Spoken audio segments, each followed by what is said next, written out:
Hello, everyone, and good morning, good afternoon, into some good evening. I am your host, Jason Miles, and welcome to another episode of This is Revolution Podcast.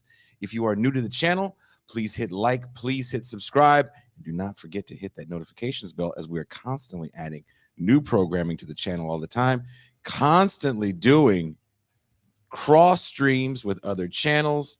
Just recently did the Sublation magazine launch, 6 hours. Also, we've been doing patron-only cross streams with Ben Burgess before he went off on his hiatus at the end of his third season. If you want to hear some of these cross streams that we did with Ben, and we've done some with Doug and Sublation, the best way to do it is become a patron. Patreon.com/Bitterlake Presents. And for as little as $30 a year, for the whole year, you get access to the VIP champagne room. You get to have the monthly movie night. And also, you get to be part of the VIP call-in show. And we're going to try a little bit today.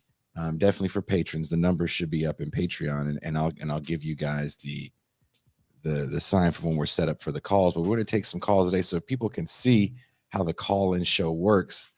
I think it's fun. The call-in part of the show is one of my favorite parts. And also, when you're a patron, you get to be live for the Pascal Robert Mau Mau Hour. And this one coming up this Wednesday is going to be quite the spicy show. That being said, let me bring in my homie, my dog, my co-host, the man of the Mau Mau Hour. He is the Pascal Robert.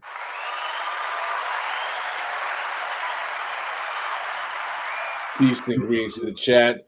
Peace and greetings to the audience. Peace and greetings, Jason Miles. Hello, hello. How are you? I'm fine. I'm looking forward to today's show. Looking forward to the Mau Mau Hour this coming week. Do you want to give a little hint of what you're going to be talking about? Or? The Mau Mau Hour is going to be talking about the conflation or confusion of white supremacy with capitalism, and how oftentimes we relegate the adverse effects to capitalism that disproportionately plague Black and brown communities to the phenomenon of white supremacy.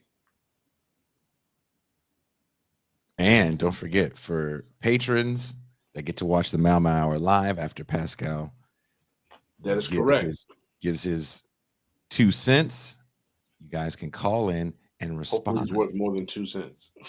It's going to be a 25-cent take? Oh, well, hopefully more than that. You get the whole buck. It's the whole buck take. But I'm looking forward to today's show because we have my good friend and comrade, Dr. Paul Mocombe here.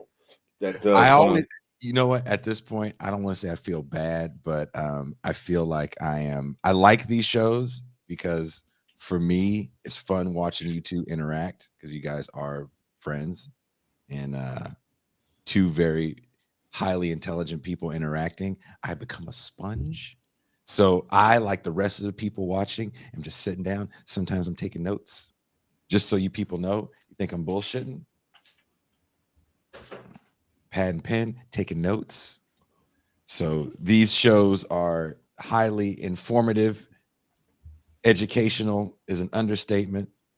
But before we bring in our esteemed guest, let's bring in our fellow co-host. He is formerly the Black man in Maine. Now he's one of just so many Negroes in Virginia. He is Marcus of the Left Flank Vets. Yo, what's up? Yo, Marcus, let me tell you something. I feel like it's been so long since we've done a Saturday show together. I'm glad to finally actually have you on the screen. I see you out there doing your thing, different people's spots, Naomi Khan's here and there. You're doing your shots. You got the little Twitch action. What's going on, man? What's going on? You trying to make moves? I'm just following in the wake, All right. See, like that seems like you got to be smart. I'm drafting off of what you and Jason have been doing, and I think like when y'all probably don't answer people's emails, they'll like, hey, can we get the third tier? And it's like, yep, bring in the lefty, Marcus. But I gotta say, Pascal, that polo, you looking good. I don't think I've ever seen you wear blue or any type of color than like black or brown. Polo. I have a series of polos that I wear for the show and a couple of long sleeve shirts. Jason doesn't like the purple polo, so I try to avoid wearing the purple polo. I just don't want you to get confused with Grimace or Barney. I don't think that'll happen. I also have some work shirts that I like to wear as well. It's a white Ben shirt. Davis work shirts, like Dickies work shirts. So yeah, Ben Davis Dickies, like you're thugged out. Those two, Dickies are dope. Deuce here, like that. Don't hate, Jason. Don't hate. I gotta see Pascal walking around hot ass Miami dressed like a LA gangster. Okay, I'll say this too. It's like the Dickie shorts. I don't know if they can be beat. Dickie shorts are 10 out of 10. Dickies make some quality material, man. I agree. Jason's a fucking hater. Just a hater. Nah, man, I have Dickies. I'm sure you can't be in a heavy metal band and not have some Dickies, man. I do. Right? I do. I have skinny Dickies.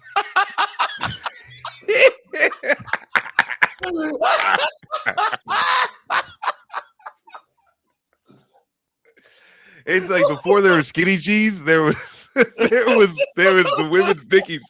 There's the fucking female Dickies section. We're trying to have a serious intellectual conversation today on this show, and y'all are already off the rails with the comedy, man. Hey, we got to get the jokes out quick because this is going to be a very serious show. I mean, this show is totally just the whole learning about, and I don't know everything.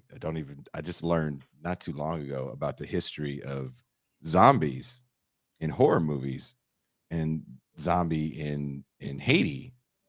That kind of messed me up. Like, oh man, I had no idea. And then doing a show for the last 2 years with a Haitian, I can't watch, The Believers anymore. Yes, because I can't watch me being Haitian Rainbow. Gives you some kind of supernatural fear of the capacity of like voodoo cosmology haunting you in your sleep. Oh, dude, I can't. I'm like, man, Pascal he was the wizard behind the wall. He was like, no, man, all this ain't how we really are. Like, what do you mean? I went to Little Haiti in Miami, and I swore I saw the dude from no. So I was like, no, it's not like that. So he just crushed the whole myth. But let's bring in our guests. Today, our topic will be something that has an extremely racist history here in the West. That is the understanding of Haitian Vodou. I want to try to say it right because Paul Mocombe says it with the accent. And then I also want to acknowledge that I spelled it incorrectly. So anybody, any Haitian academics that want to call us out, that is my American Western bad. I was corrected before the show started by Dr. Paul Mocombe.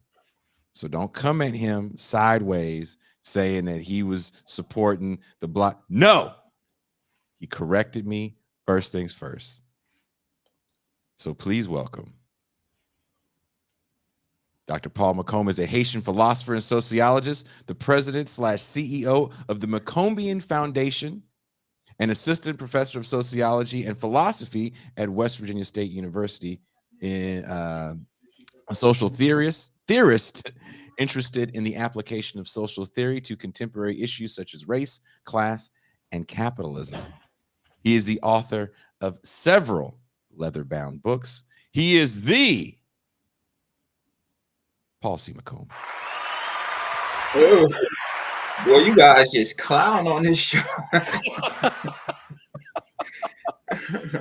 What's going on, Pascal? Long time, brother. We speak, but we don't see much these days. I know, man. We do talk on the phone every now and then, but we haven't seen each other on our show, our panel in a long time, man. Yeah, but, brother. Man. Yeah. We try to have a little light levity side on the show when we do our Saturday. I enjoy it. I watch every episode, brother.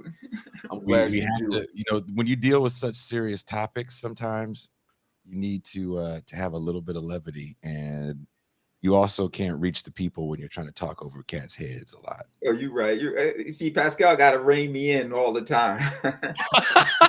I have I stay in the philosophical and the physics and the sociology, so Well, I will say this: the first time you were on the show, we referenced an academic article you had written about critical race theory, and I believe even in the academic article you referenced voodoo. Yes.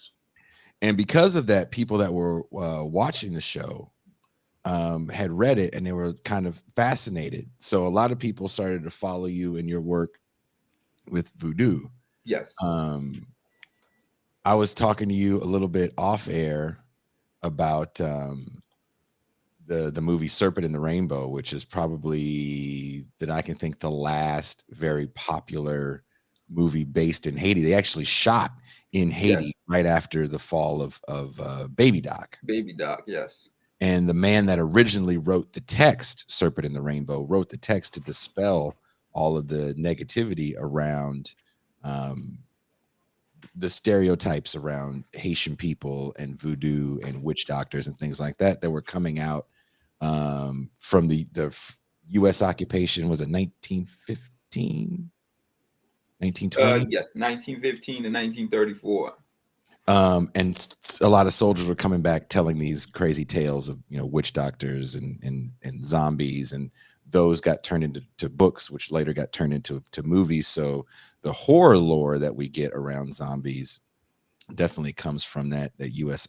occupation. But that history goes further back and is actually quite sad.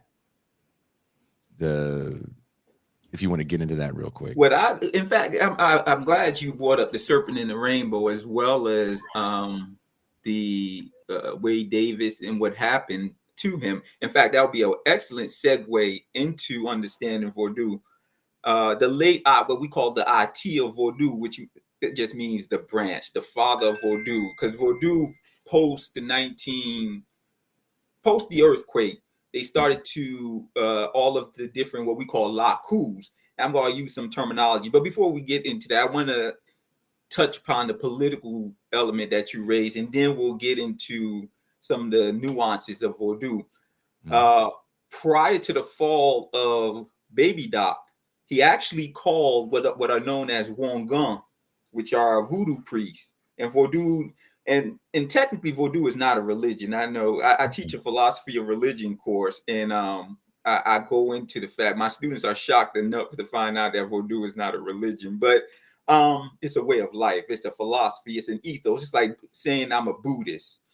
So therefore, Vodou can be syncretized with other religion. That's why in popular culture, people will want to refer to Vodou as a syncretic religion, but it really isn't. Anyway, so prior to his fall, the late IT of Vodou, he passed away. Max Beauvoir, who a brilliant chemist, he earned his PhD from the Sorbonne. He was a Wangan.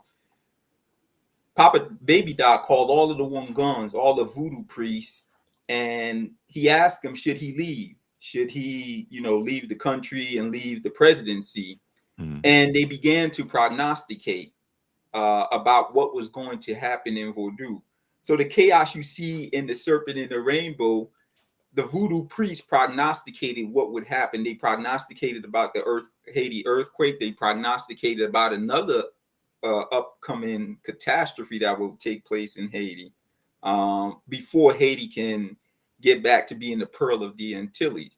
So this is an excellent segue into understanding Vodou, because I just mentioned the fact that there was some prognostication that took place amongst the voodoo priests, because epistemologically, and when we say Vodou is not a religion, it is a way of life. It's a philosophy, and all philosophies have 4 elements. They have what we call an ontology, they have what we call an epistemology, and they have what we call a logic, and then they have an ethics, what we call axiology, which is value theory, which includes ethics and aesthetics.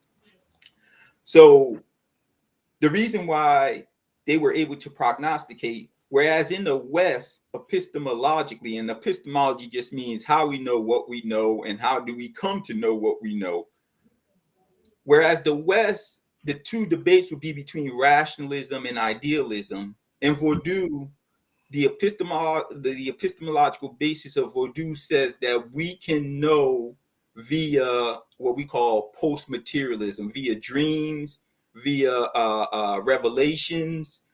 So the metaphysics of Vodou is tied to its epistemology. And metaphysics, and we're dealing with ontology, it just says what constitutes the world, what is the world made of. In Vodou, the understanding is that God, there is a being called God, and this being created the world out of itself.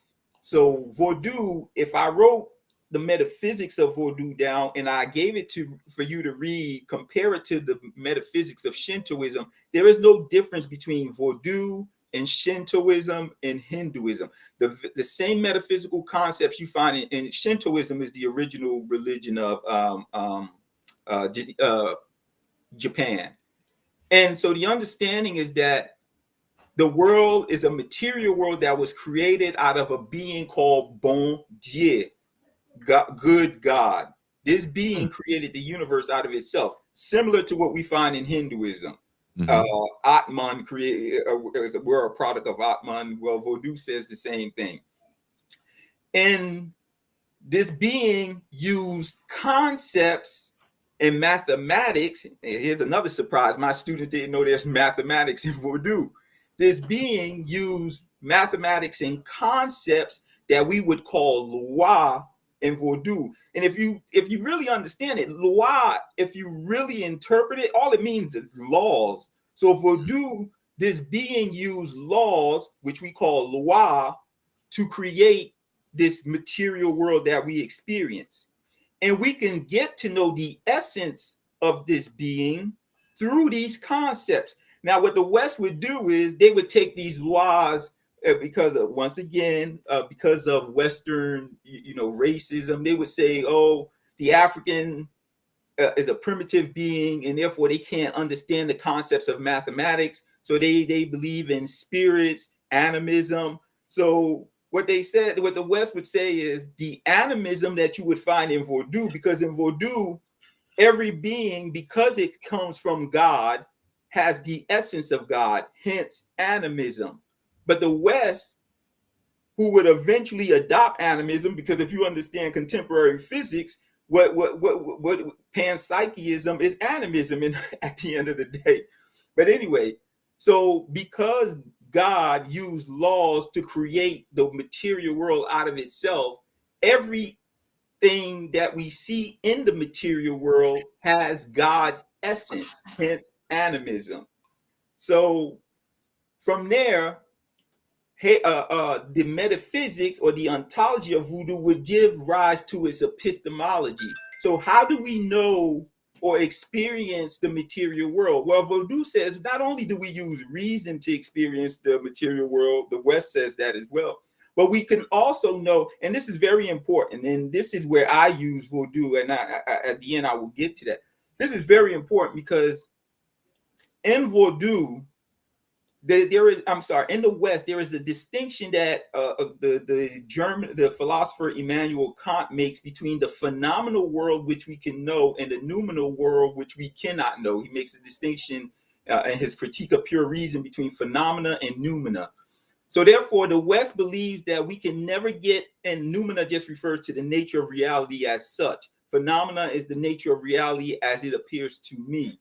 So the West would argue that we can never know, and this is building off Immanuel Kant, we can never know the nature of reality as such, noumena, But Vodou doesn't say that. Vodou said we can know epistemologically, not only can we know phenomena, but we can also know noumena. We can know noumena through revelations, through dreams. In fact, we can use the lois to help us understand how we ought to live. So epistemologically, Vodou says we can know phenomena and we can know noumena. So when God created the material world, God not only created this material world, but God created several material worlds, and we all participate in these material worlds. So before the rise of the multiverse theory we find in physics, Vodou says there is a multiverse out there. In fact, each one of us have a counterpart in the material world that resembles the material world that this earth is a part. Okay. So there's a multiverse theory in Vodou. We gotta call time. We gotta call timeout. You know, I knew Paul was a Paul. Look. See, this is what happens when Pascal doesn't give me the heads up that we're gonna start talking about the multiverse. I got a simple question. Now, you know, if you watch this show, Paul, you know I loved Into the Spider-Verse. Yes, I know, brother. I know. So you're going to tell me that right now there's multiverse bizarro world Jason. Yes, there is. There's a Jason. In Vodou, there is. In fact, Jason is reincarnated. In Vodou, the understanding is Jason is reincarnated 16 times, 8 times as a man and 8 times as a woman. Is woman Jason hot? So there's a woman Jason out there, or there's a woman Jason that existed before this Jason. Yo, Paul, you took this in a whole direction that I shouldn't have been surprised that you wanted to go.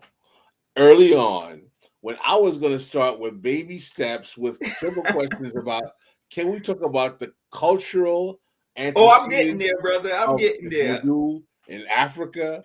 Can we talk about the origins in terms of the cosmology?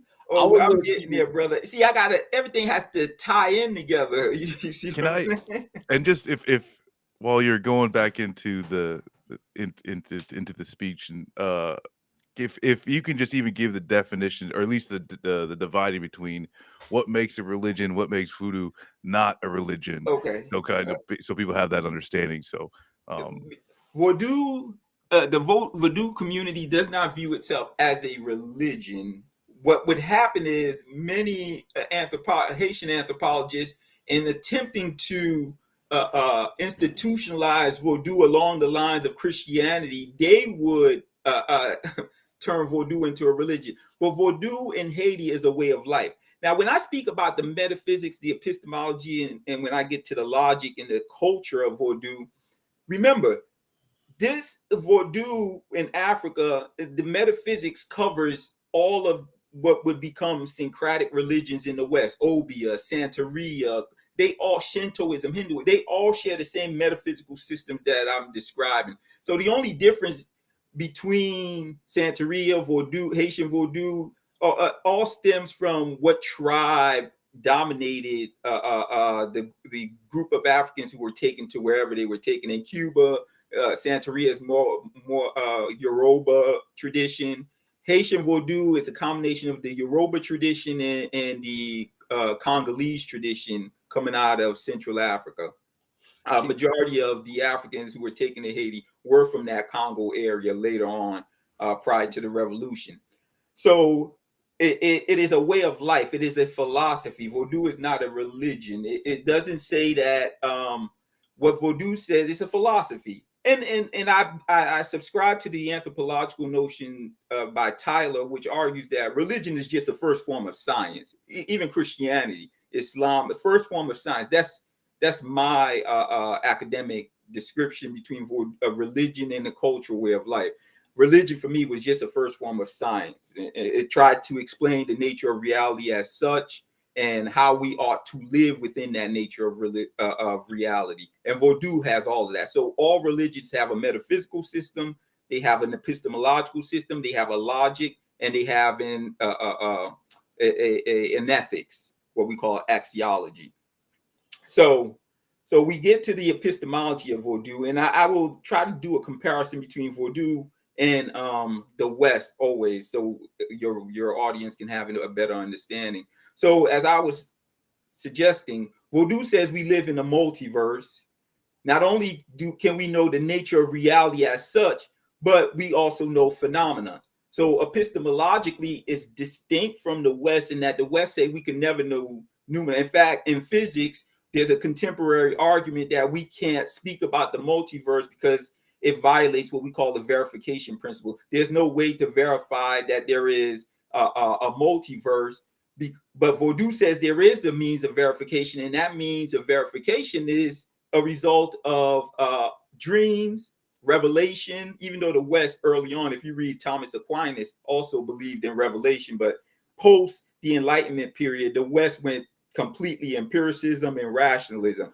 Vodou is not only empirical, epistemologically and rational, but it's also post-materialist because it argues you can know through revelation. God can reveal itself through the laws that it used to create the environment.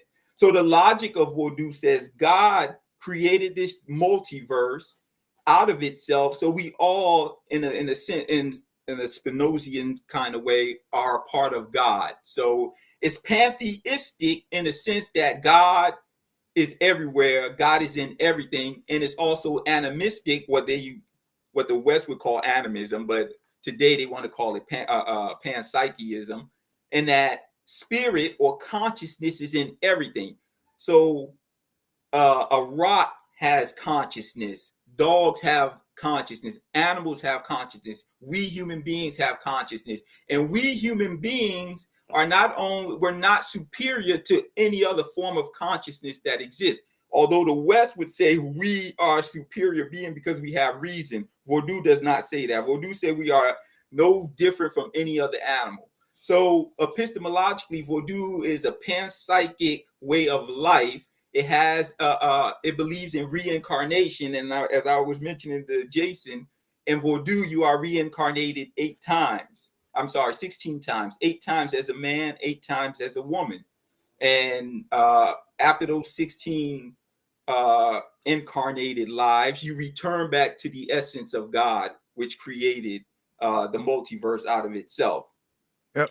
Real quick, does out of those 16 reincarnations within the multiverse, those are happening concurrently? No, Vodou says they happen twice, simultaneously. So you have 2 lives that occur simultaneously. So there's one Paul that exists. I don't subscribe to that to build my own metaphysical system. When I write on physics, I build on Vodou and I'll get to that point, how I use Vodou in my academic work. But yes, they say 2 lives are lived simultaneously. So you have a dark life that's existing simultaneously with you presently. Well, somebody had one a of the question. things I wanted to ask is in terms of the actual hierarchy of deities. I don't know if I'm using the improper terminology or loi, or I don't want to say spirits. I think that might be improper terminology also. Yes. The forms of being that exist in the voodoo cosmology and the actual narrative. In other words, the story, the narrative story of the loi. Can you talk about what the narrative of the law? For example, we have Ezili, we have Ogu, we have all of these various lois that exist. Remember, I call them concepts in the beginning. The laws are concepts used by God to help him or it create the universe. Right. So Ezili, go ahead. I don't want to say Bible-like because that would be but there is a story arc narrative that exists within voodoo that discusses how in which the loi involve each other in the story of creation and the narrative of how they were. Can you talk about the story arc of the loi, their relationship to Bonjour, and what is their overall story arc? Okay. So what you have in Vodou, you have 421 laws or concepts or principles by which God created the material multiverse. So it's 420 spirits or essence or concepts and 1 God, bon Dieu, so 421. So God used the concept of beauty, which in Vodou is called ezilifreda. The concept of evil or the concept of wisdom is called papa legba. So when voodoo practitioner, and this gets what Pascal is asking is the socio-cultural aspect of Vodou, because its metaphysical system, its epistemology would give rise to its ethics and its culture. So what you find in Vodou, you have what's called a peristyle. The community is organized around how the universe was created. So the communities are organized around what was called the Laku System, Lakou. So the Laku System is a system that reflects the creation, and the concepts of creation are celebrated in the Laku. So all the principles that Bon Dieu utilized to create the universe are celebrated within the Laku. The Laku also tells us how we ought to organize society as well. And I call it a form of libertarian communism. There's a Haitian sociologist. He calls it the counter-plantation system. I don't subscribe to that because it comes out of the metaphysical system. So if you look at a Laku, is structured around the multiverse. So what you have in the Laku is the protobitant of what's called the peristyle. Some people want to call the peristyle a church. No, it's not. It's where where the community organizes itself to celebrate the concepts of creation. Now, the community is organized around what's called a Wongan or a Mambo. A Wongan is a voodoo priest. A Mambo is a voodoo priestess. Now, there is no bad, and I didn't get to the ethics. There is no bad and good in Vodou. Vodou is about keeping the balance and harmony that the universe was created on within the community. So the aim or the ethics of the Vodou is to maintain balance and harmony between yourself, the society, and nature. So there's no good and evil. So therefore, in Vodou, if you hit me, I have the right to hit you back. That's the only way I can have balance between myself and you. So Vodou does subscribe to, and this is the basis of the Haitian Revolution. So the metaphysics of Vodou helps us organize the socio-cultural or social relationships you find in Vodou through the 400 concepts that you find. I'm sorry, I misspoke. I said 421. It's 401. So the 400 concepts. Now, in Vodou, the essence does, you don't die. Nothing, the world was not created out of nothing. Remember, I said in the beginning, the world was created out of God. So therefore, in Vodou, there is no end. There was being just existed. It was always in existence. And therefore, you do not die at the end of your 16 reincarnated life. You simply go back into the consciousness of the being that created the multiverse. So Vodou organizes social relationships the same way that God organized the world. So in Vodou, the community is organized around quid pro quo, or what we call reciprocity. The intent is to have balance and harmony between those in the community and the environment. And you celebrate the concepts of Vodou that maintains this balance through what's called lois. The lois are the concepts of creation that helps us maintain balance within the community. So in Vodou, you have light, you have darkness. So you have Wongan and you have Bokal. Now, this is very important because this is where we got to get to the zombification issue. Remember, as I mentioned, I keep going back to the fact in Vodou, the metaphysics determines the epistemology and it determines the ethics or how we organize human behavior. In Vodou, socio-cultural life is around the Laku. The Laku is a community of families, of people who have organized themselves either around, they have a shared common ancestor or they through marriage. So you organize the community and everything is shared within the Laku system. So If I help you build my house, reciprocity say you're supposed to help me build my house. So the intent is to use what we call there's three traditions in Vodou that helps organize the community. We have what's called the Lada tradition, which represent lightness. Remember, there's no good and evil in Vodou. There's no bad or wrong. So you have what's called the lightness, which is the Lada tradition. This tradition helps us maintain balance and harmony within the environment.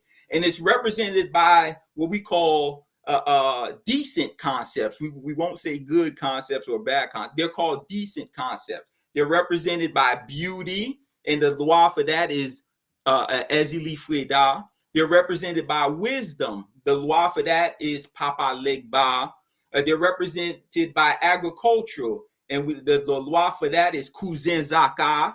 So what we call in the West good concepts are represented by the Lada tradition. They help us maintain balance and harmony between the individual, their community, and the environment. The environment is big in Haitian Vodou. Now, when things go wrong within the community, let's say you do me harm, the only way I can gain justice is I have to go towards darkness. I have to reach out to the dark principles that help. Remember, the aim of Vodou is to maintain balance and harmony. So lightness is juxtaposed against darkness, and that's represented by what we call the Petro tradition of Vodou. Now, and the Petro tradition has its own concepts. For example, Ezili Dantal, if someone do me wrong, or if my wife cheats on me or my husband cheats on me, to get revenge, I can reach out to the dark principles or dark concepts to gain revenge on whoever has done me wrong. And the Petro tradition is also represented by its own concept. So, for example, during the Haitian Revolution, we always say that the Haitian Revolution started off with a voodoo ceremony at Bois Caïman. And that was what we call a Petro tradition. So therefore, they reached out because slavery represented an imbalance in the community. The Africans reached out to the concepts of darkness to combat the evil that was done to them in slavery. So they called on what Ezli Dantal, who is the mother goddess of the Haitian country, and the belief among the Africans is that she actually descended from the heavens to help us fight during the Haitian Revolution.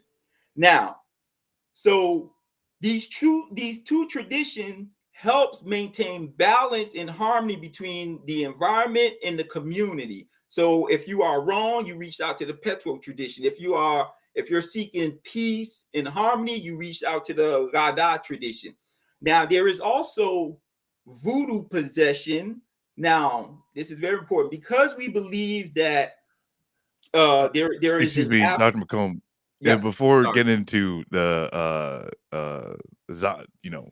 zombie stuff, I feel like there's an important point that you were kind of making with, I guess the moral standings, Yes, or lack thereof, mm-hmm. and say that there's no good and bad. There's just imbalances that need to be rectified. Yes, I mean, I think in a modern concept, I think this gets to like the policing of how things are protested, or the language used against certain wrongs in society.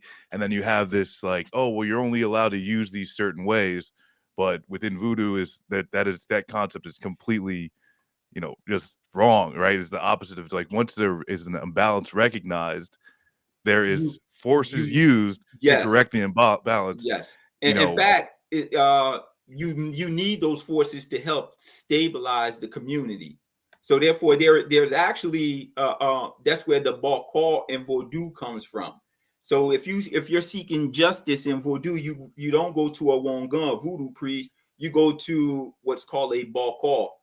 Can you define what is the nature and the purpose of the Bakal? The Bakal deals with this is the element that you see on TV about Vodou, the black magic side of Vodou. That's where the Bajalan comes from. They believe that you can manipulate the metaphysical plane to remit justice or to rectify injustices. So if you feel that you were wrong, you would not reach out to a Wongon, you would reach out to a Bajalan.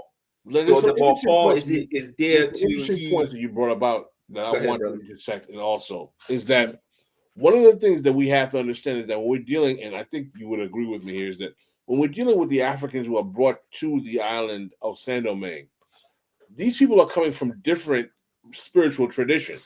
Many of them are coming from the Yoruba tradition. Some of them are coming from ancestor worship. Some of them are Muslims. Some of now, when you're seeing these things like ceremony Wakaima, we see this synchronicity where they basically are putting aside the various deviations in spiritual traditions to come to this common goal of alleviating the oppression of their ancestor. And they come to a synchronistic kind of divination, if you will, to use their combined faiths to fight their overall oppressor, which is the plantation system. What I'd like you to talk about is the way in which, in the voodoo tradition, elements of this synchronicity exist within, or have existed within the voodoo tradition that exists in Haiti. If you can do so, Paul. There's a big debate currently happening because post the earthquake, the voodoo community has organized itself. What they've done is they've attempted to, what Wade Davis attempted to do, to demystify some of the issues we have in Vodou. One of the big issues is this notion of syncretism that many Westerners want to attribute to Vodou, and this goes all the way back to Melville Herskovitz, the anthropologist. The Haitian DITs of Vodou, they are moving away from this notion that Vodou is a synchronistic religion. What happened during slavery, the enslaved Africans would use symbols that parallel their own concepts that they used in Africa to shield or their practice of Vodou from the slave master. So, for example, Papa Legba became associated with Saint Patrick. Ezili Freda and Ezili Dantar became associated with the Virgin, the Madonna. So from there, this notion that Vodou is a religion, it uses the saints, but there's a move away from that. For example, one of the issues that they're dealing with is going back to what Pascal referenced, is the ceremony of Bois-Caïman. Vodou contemporarily, they point to the fact that when Boukman, who was the spiritual leader at the ceremony, addresses the Africans there, he doesn't do it through Islam, even though he himself was a Muslim. He doesn't do it through Islam. He goes back to the Vodou tradition because that's what organized, that's what basically united most the continent, is this what we call the racists call an animistic tradition. So he reaches out and he addresses them and says, hey, our spirit, our God is a good God, bon Dieu bon. So he doesn't do it through Islam, although there's an emerging Muslim community in Haiti, in the southern part of Haiti today, who is trying to advocate for a larger role of Boukman in the Islamic tradition in the ceremony. But the Vodou community do not view, their tradition is, their understanding of the ceremony is that he reached out to the ancestors, the calling upon the ancestors, the calling upon God to send Ezili Dantar down from the heavens to assist them in fighting. This is why every leader, and I say this, every single leader, even the priest, the former priest Jean-Bertrand Aristide, before they assumed power in Haiti, they all visit a peristyle, what we call a peristyle in Haiti. A peristyle is basically a reflection of the universe as constructed by God. And there are several peristyles. There's over 7,000 peristyles in Haiti throughout the country. And every leader goes and visits Paris, especially in what we call the Latibonite area, which is where Vodou is practiced. Vodou is heavily practiced in the northern part of the country.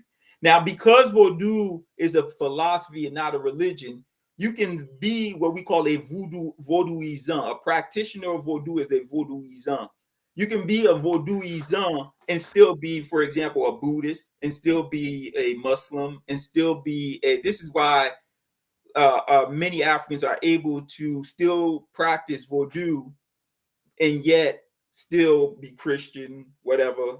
So in that sense, people always want to say it's a syncretic religion, but it's not. It's a philosophical way of life that explains existence and social relations. And I need to get back to the social relation component, because Vodou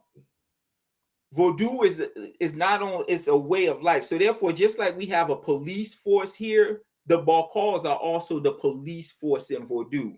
They make sure that balance and harmony is maintained in Vodou.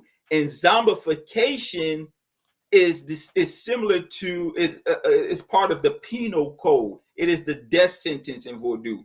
So Vodou believe you cannot take life away.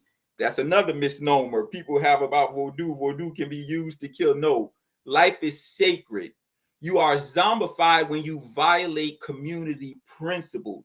Zombification in Vodou, the human being is composed of, and I don't want to sound like Freud, but three aspects of the being. It is four. There's more, but four main components of the human being. You have what's called the core, which is the body. You have what's called the tibonange, which is the essence of life. You have what's called the bonange, which is the personality of the individual. And then you have what they call your ancestors who are watching over you. When you are zombified, your bonange is removed, your tibonange is removed. The essence of your existence is removed so that you cannot commit any more violations that caused you to be zombified. Is that making sense? So, for example, let's say I stole my neighbor's land, and whoever I stole the land from would go and appeal to a Balkal to do me harm for stealing my land in order for me to get balance and harmony. To prevent the thief from ever committing that crime again, his essence is removed, so therefore he does not have the drive. So when you are zombified, your drive for existence is removed from you. And they use and Vodou is not metaphysical. It's a science. So they use the puffer fish. You all are familiar with. Yeah, it's something from the puffer fish, and because they turn it in, they grind it into a powder. So in this little doc, man, I was this close, Paul, to trying to send it to you, because I don't know if you have Amazon, where you are. If in America it's called Cursed. I'm in Mexico now. It's called Cursed Films. It's a series on Amazon, and they did a really interesting thing on Serpent and the Rainbow, and the idea that the cast was cursed because some weird things had happened to them. But in the end, they, of course, they realized that, because they went deep into the countryside when they filmed. And they were got a special ceremony that was to bless them. And where they felt at first weird things were happening, they really felt at the end of it all that they really were blessed. And at the end, that they all of them felt that if it wasn't for that ceremony, they would have been actually hurt. But in the documentary, Wade Davis actually has some of the powder. Yes. And he talks about the puffer fish, the teratoxin. Am I saying it right? Yeah. Yes. Is the most powerful neurotoxin there is, and it's mixed with some other things for spiritual reasons. But there was things that the people found as they were building out sets that were kind of frightening to them, like they had to dig a hole to film a scene for a a grave. The actor's supposed to fall into a grave. As they're digging the hole, they think there's rocks around them. As you dig a hole, they're like, "Oh, these aren't rocks. These are bones." Like we're moving bodies. Like they had no idea on how bodies were stacked. There's, if you guys want to get into that, several reasons why there would be bodies stacked so high and accidentally digging the sad thing is there's so many myths around Vodou, and many of it they're socio-cultural. They're like I was mentioning before. They're part of it is there's the police force in Vodou to protect the society. So for example, there's the concept called Lugawu, and I was going to get into these kind of abstractions. Luga. Those are police force. They're part of. Remember, it's socio-cultural. So they're in place. You have Lugawu, you have Sampuel, werewolves, and there are people who form. They're part of the secret society. Vodou has a secret society. These secret societies are in place to protect the society from evil or imbalance. So secret societies include Bizango, Sampuel. Some will argue, there's some anthropologists who argue this is the syncretic part of Vodou, because Bizango, for example, the understanding is the Taianos. It was the secret society of the Taiano natives of the island, and that was incorporated into the secret society of Vodou. But these secret societies are in place because what you have to understand about Haiti, post the revolution, and I think Pascal and I have spoken about this, almost 70% of the population was directly from Africa when the revolution ends. So when Dessalines, who becomes the first emperor of the island, when he was assassinated by Pétion, the mulatto Pétion, many of the Africans retreated into the mountains and the provinces of the island. So what happened is they formed their own community, what we call the Laku System, and they had their own organizational system, their own police force, and all of that stemmed from Vodou. So Vodou is not only a philosophy, it's a way of life. It's socio-cultural as well. And what we have, the problem is the West has mystified, and many of the mulattoes are guilty of it as well, because they were just as racist as whites. So they viewed everything the Africans did as being primitive. In fact, many of the African leadership of the revolution were looked down upon by, for example, the mulattoes. And for example, you never hear them mention Sanssouci, Makaya, whenever they speak about the heroes of the revolution. The Africans fought, and this is the beauty of the Haitian Revolution. You have three groups of people who are fighting. You have a black bourgeoisie with their own leaders, Toussaint, Dessalines, Christophe. You have the mulattoes with their own interests and their own leadership, Rigaud, Boyer, Pétion, and then you have the Africans who constituted 70% of the population. They had their own leadership, Makaya, Sanssouci, but that's omitted in Haitian historiography. That's true, and also the subsequent class stratification that exists in Haiti reflects this reality. Not only are that 70% of the population tend to be the peasant class that is economically oppressed by the other bourgeois classes, they also tend to be the ones who are more likely to adhere to the voodoo tradition. Yes. One of the things that I wanted to get with Paul is that what is the class nature of voodoo practice in Haitian society? Because contrary to what people would think, not all Haitians ascribe to voodoo as a way of life. And there's a class component to its adherence. Do you want to talk about that, Paul? Definitely. So what you would find is Vodou, because of this, as Pascal mentioned, this class stratification that I alluded to, many of the practitioners of Vodou were constituted the peasantry.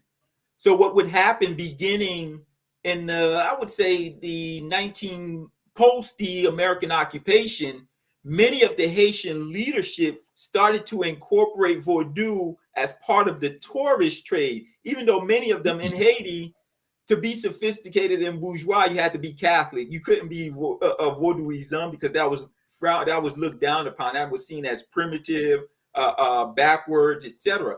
So what post the occupation, what you found was that the leadership, the Haitian leadership, started to incorporate Vodou into the political process as well as into the economic process. So the West wanted to come out and see, because many of the soldiers who returned from the occupation, as Jason alluded to, wrote these horrific, what they call history of Haitian life, Haitian peasant life, and the Vodou tradition. And, you know, that garnered curiosity among the wealthy in the West. So many of them wanted to return to the island to go see the Vodou practitioners.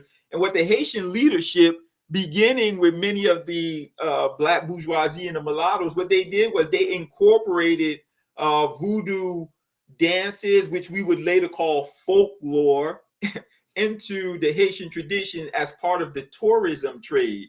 So now Vodou post Aristide has garnered a popularity that it didn't have prior to that. In fact, many of the Haitian leadership before the U.S. occupation went around as the French before them, killing Vaudouisans, Wongan, Balkov, voodoo priests. In fact, the leadership of the Haitian Revolution went around murdering many of the voodoo priests. Dessalines massacred many voodoo priests. Part of the issue, he wanted the Africans to be under his leadership, and the only way to do that was to massacre many of the African leadership who were voodoo practitioners. Pétion, Boyer, they all massacred and attempted to eliminate Vodou on the island completely among the masses, but that was an impossible task. So post the occupation, the leadership started to utilize Vodou economically into the tourism trade on the island, and so now, when and even then it still had stigma. So what they did, they cleaned it up by calling it folklore. So they would practice so many of the dances that you see on YouTube, that you see on Facebook, where you see folkloric dancing. All of that was an attempt to incorporate Vodou into the tourist trade of Haiti. Do you think it'd be fair to say that the leadership saw voodoo as a branding exercise for Haiti, and not so much, you know, that like they basically yes, is it, absolutely, like just... Marcus, absolutely, yes, it was a way to I guess allay the curiosity of the West.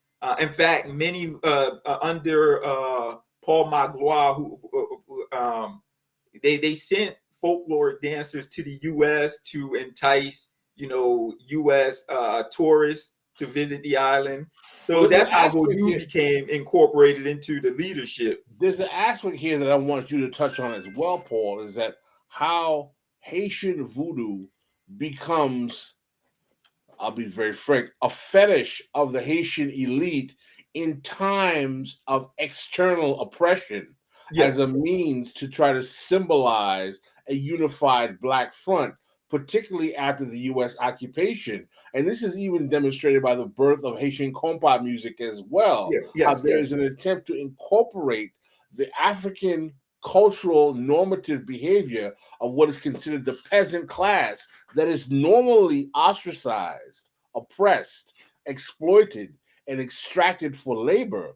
But whenever Haitians are being oppressed by external forces, particularly Western or European forces, there is an embrace of this African indigenous force as the authentic Haitian essence in opposition to the forces. Absolutely. This is mostly done by the intelligentsia, the Black bourgeois intelligentsia. Go ahead, Jason. Sorry, I'm sorry, Paul. I just want to add real quick.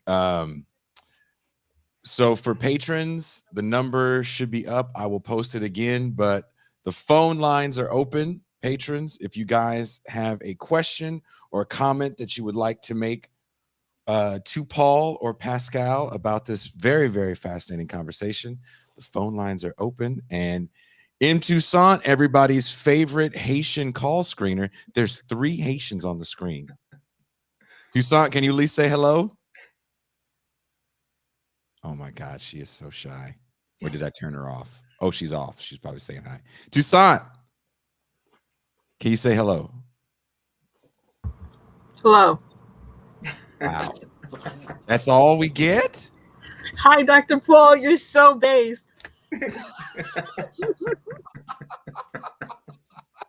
So we got 3. Wait, Paul, are you from New York too?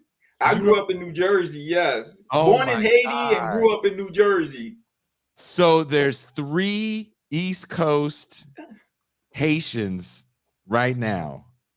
I'm really hoping the phone lines blow up because never have we had this many. Not since the Fugees have we had this many East Coast. Well, Lauren wasn't Haitian. She's not Haitian. She was She's not from Haitian. She's Jamaican sister. Marcus, you knew that? You didn't say nothing? Nah, I mean, I dropped off Lauryn Hill a long time ago, so not too interested. But I mean, I'll get, yeah, hell yeah, Lauryn Hill's Jamaican. What are you talking about?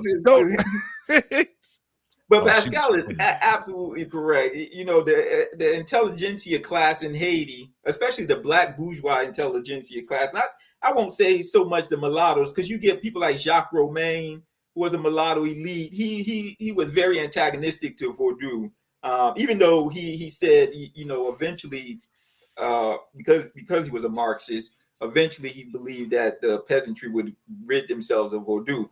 But it's no different from Fanon looking to the peasant class as the revolutionary class, as opposed to the working class, the industrial working class.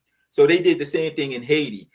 Whenever there's any occupation, any sort of antagonism towards the island, you have the black intelligentsia class who would look to the peasantry and adopt many of their philosophies into their discourse. So now there's this worship of Dessalines, who became Vodou. Dessalines is actually a Loire. He represents a political warrior in Vodou because he was such a political warrior. So he was because he's an ancestor. Because when you remember, I said you don't die. So after your 16 lives, you're supposed to reincarnate, dwell in the land of the ancestors. So Dessalines was made a concept, the concept of political warrior. So yeah, the intelligentsia class would adopt many aspects of the only thing that they don't. It's strange. I wrote a piece called "The My Nigga Haitian" not too long ago, because what happens in the Haitian diaspora, many Haitians, they wave the red and blue flag on May 18th. But that's actually not the flag of Haiti, believe it or not. The original one, no. That's not the original flag, and it was never to be adopted. The Voodoo community does not recognize the red, white, and blue flag of Haiti. They recognize the black and red flag of Dessalines. And majority of the black leadership, once they get into power, from Dessalines up until Papa Doc, they would always convert back to the black and red flag.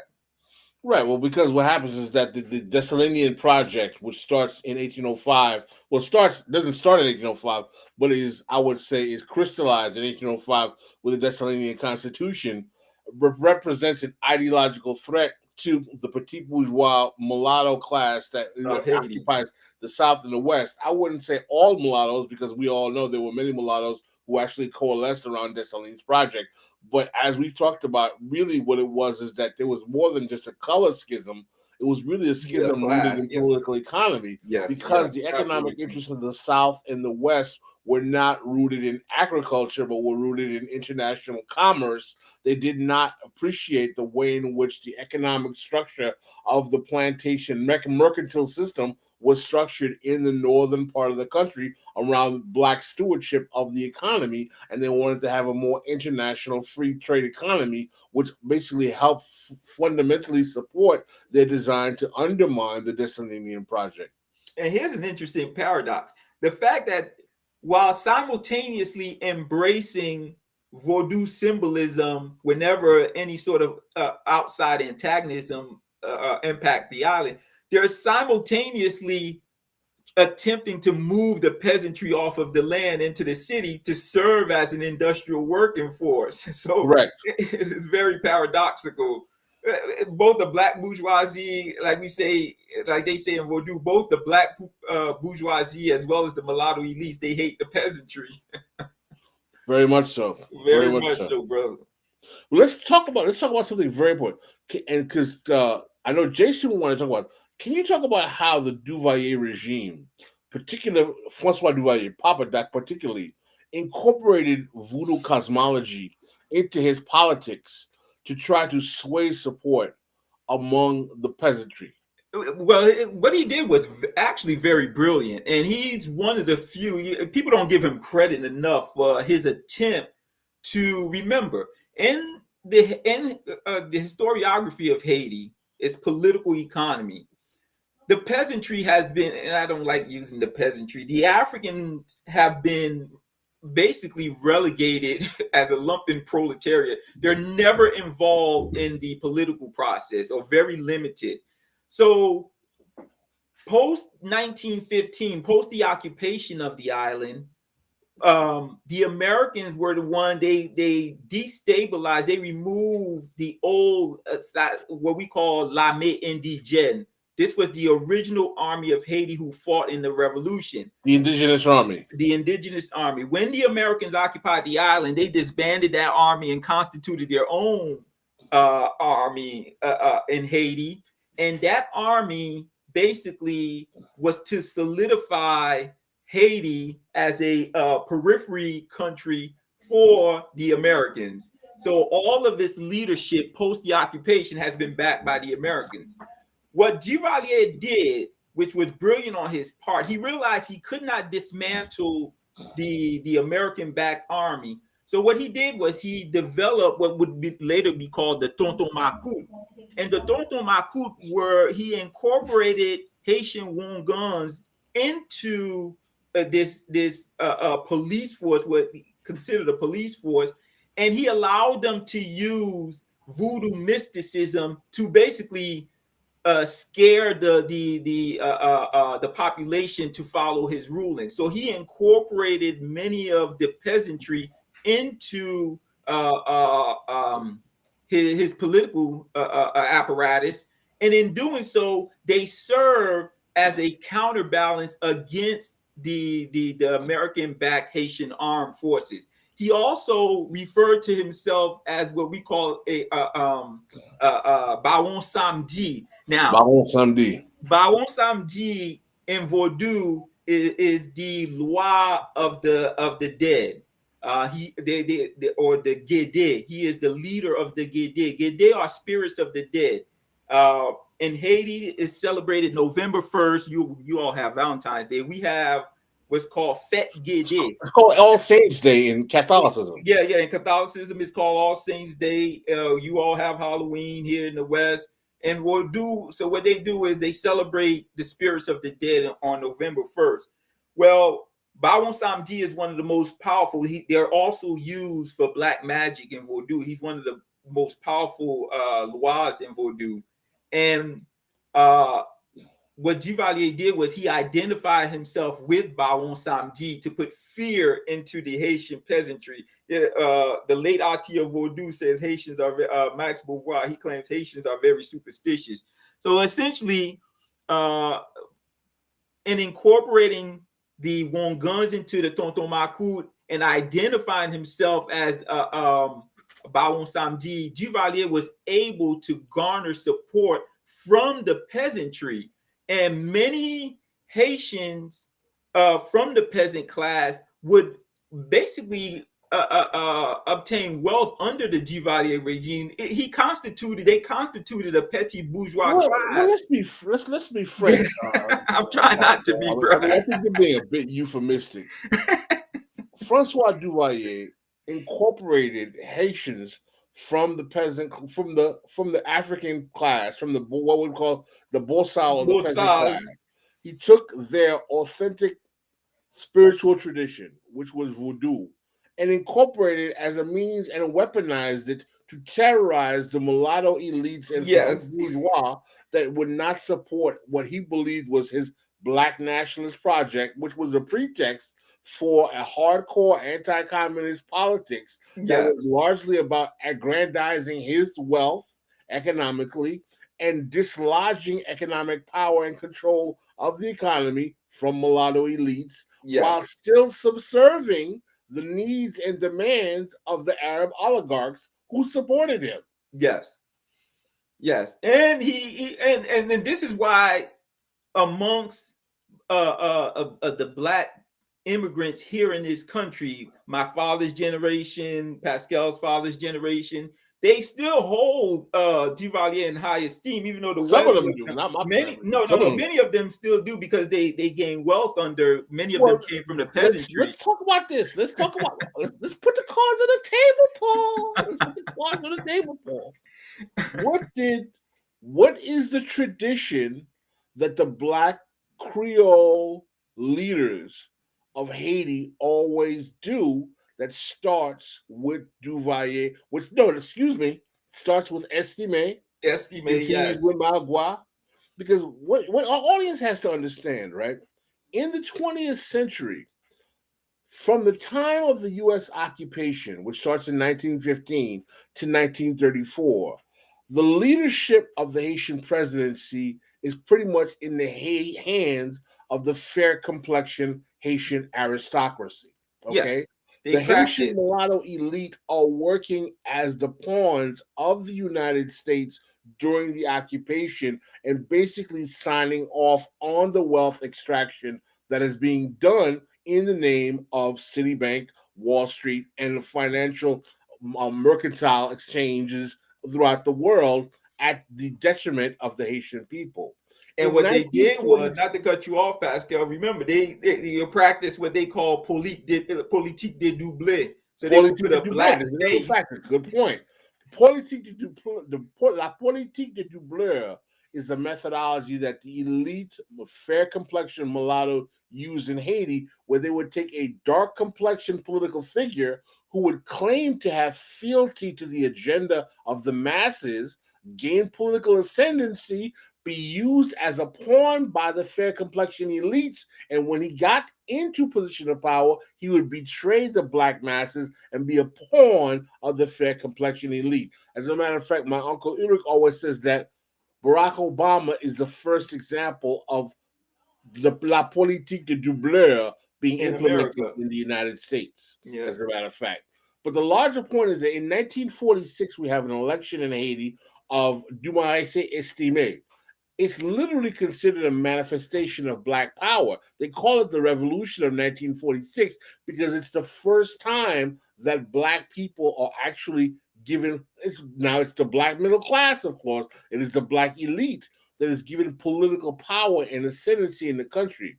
One of the things that happens when Black elites take state apparatus control in Haiti is that they expand the Black middle class by incorporating them into the state apparatus and functioning of government, because the traditional way in which they maintained wealth, which was owning agriculture, has dissipated as a means of actually generating revenue. Yes, some of them still own plantations, they still own land, but what tends to happen with the rise of technocracy is that the way in which the Black middle class maintains its status in Haiti, starting with post-U.S. occupation, is by dominating the mechanisms of governance in the state and extracting patronage pretty much from the state to maintain their quality of life. And one of the reasons why many people from my father's generation and Mocombe's generation, not necessarily our individual family members, but people from that generation, have a fetish obsession with the Duvalier, Estime, and Magua days, is that many of their Black elite family members were able to rise into the political apparatuses of governance and maintain a very stable, high quality of life. Yes, absolutely. Absolutely. Would you say that's similar to what happened in South Africa after? Yes, a very similar pattern in South Africa, especially with the ANC. Absolutely. Yeah, with the ANC, the rise of the ANC and Mandela's being free. Yes, absolutely. In fact, you can even understand that as the strife between Nelson Mandela and his wife, because he accepted that as the means of structuring the state. to get more blacks into technical power, blah blah blah. But Winnie was still very radical. Well, you have to remember also, right? These are not black folk who, in the Haitian context, these aren't black people who were peasants beforehand. These people had peasants working for them before. Yeah. They were agriculturally. One of the things, and this is But Duvalier would incorporate some of the peasantry, though. He would, but he would use them more as the Tonto Makut. Yes. One of the things that distinguishes Haiti from other Caribbean islands is that when you talk to people from Jamaica, you talk to people from Trinidad, they will traditionally say, like, yeah, we have elites, but they're always light-skinned, mulatto, or they're always the one. The thing about Haiti is because Haiti has these blacks, like my father's family, who basically fought as generals in the revolution, who maintained their land and property and had peasants working for them. Not all of the elites in Haiti who are at the top of the food chain, well, maybe not the top because you always have the kind of oligarchs, but who are high on the food chain, they're not all light-skinned. Many of them are blacks, like my father's family, who my father's family could trace their lineage back 200 years. My father grew up having maids, butlers, chauffeurs, all that stuff. So you're stuff. saying the colorism isn't as strong in Haiti than you see in the other places? colorism is used in Haiti, I would say after the fall of Duvalier, there's a diminishing reliance on colorism in Haiti, even though it's there. But it's not highlighted as much as it was prior to. What I'm trying to say, Jason, the colorism is strong in Haiti, but there's a class component that breaks through the normal light versus dark narrative that is often used to explain things in Haiti. Because there are black elites that can trace their lineage back to the revolution. And then what's sad, Jason, is the fact that in Haiti, once you make it as a black person, the aim is to marry a mulatto woman. That's success. That's success in Haitian society. Yeah. Petite Dessalines toujours marié petite pétion. So it's kind of like the States where you marry your white woman. So if you guys see with white girl, you know the show's taken off. Just know that, everybody. The children of Dessalines always want to marry the children of Pétion. So Dessalines is this dark complexion black leader. His kids always want to marry the daughters of Pétion, the light-skinned bourgeois elite. And that actually happens in my father's family. In fact, you're not considered successful if you don't have a light skin or an Arab-looking wife. If you're a dark-skinned person in Haiti, you're deemed. In fact, we have a term for it. Ugon grimel. My mom is what you would call a grimel. Yeah, a fair complexion. A grimel is like fair complexion, but you still got to perm your hair. Yeah. It's strange. The colorism in Haiti is like Pascal mentioned, is tied to the class stratification, and if you look at Haiti, in fact, this is the structure. For as a man, in order to be successful, a dark-skinned man will marry a light-skinned woman, but a light-skinned man is looked down upon if he marries a dark-skinned woman. He's marrying down. So that's the strange component of the racial class structure in Haiti. I mean, of course, with the influx of American popular culture, the hyper-technological age, and the way in which American media has kind of confused these old traditions, this is not as strictly adhered to as it was when our parents were growing up in Haiti, when it was much more the norm. But now we have a whole different way in which American value systems are permeating in these societies the island, that really kind of destroys even any sense of traditional kind of cultural norms, good, bad, or otherwise. In fact, if you wanted, this is the strange thing that's happening in Haiti contemporarily. When you hear all these gang violence happening in Haiti, if you look at it, the gangs are structured around cities named after the states. So you have, if you go to Cité Soleil, you'll have the gangs from Brooklyn, the gangs from the Bronx, the gangs from South City. Really? Yeah, brother. Because what happened was during the 90s, under the Clinton and Bush administration, they started deporting many Haitians back to the States. if you committed any felonies or anything. So they replicated this the ghetto structure in America. They did that in Haiti. So, brother, it's like when you go to Haiti contemporarily, you would think you were in Newark, New Jersey. Well, okay, we got our first call of the day, guys. So let's bring this call in. Someone's got a question for you guys. Caller, what is your name and where are you calling from? What's up? My name is Max. I live in Santa Barbara, California. How you guys doing? Shout out to the Central Coast. What's going on, Max? What is your question for the panel today? Or comment?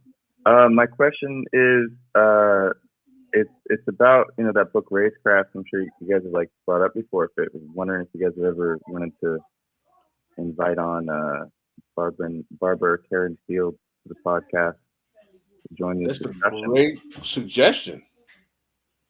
I think we tried and something happened. I can't remember what happened. I would love to get Barbara Fields on the show because I think Barbara Fields was Teray's doctorate advisor, and he tried to get her. Something happened. I can't remember what it was. That's correct. We definitely tried to make that happen. All right, I know that's off topic, but I just saw the thing in Patreon to call, and I just wanted to ask. Oh, hey, that's all I got. All good. Thanks for calling, Max, and I hope the weather is gorgeous out there in Santa Barbara. Good. Peace. Yeah. I love the Central Coast. Actually, it's funny that he says that because I felt like where this conversation was going when we talk about class stratification.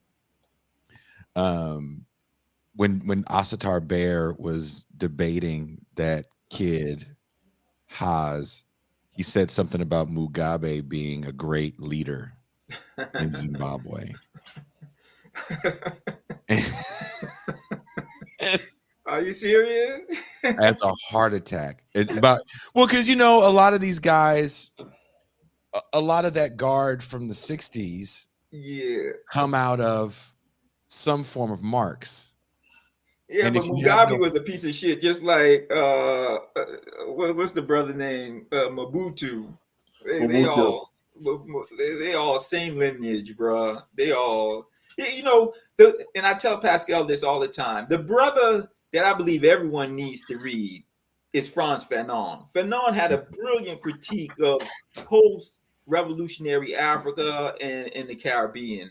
And I'm saddened that when you go into Black studies, Fanon is not read more. He should be.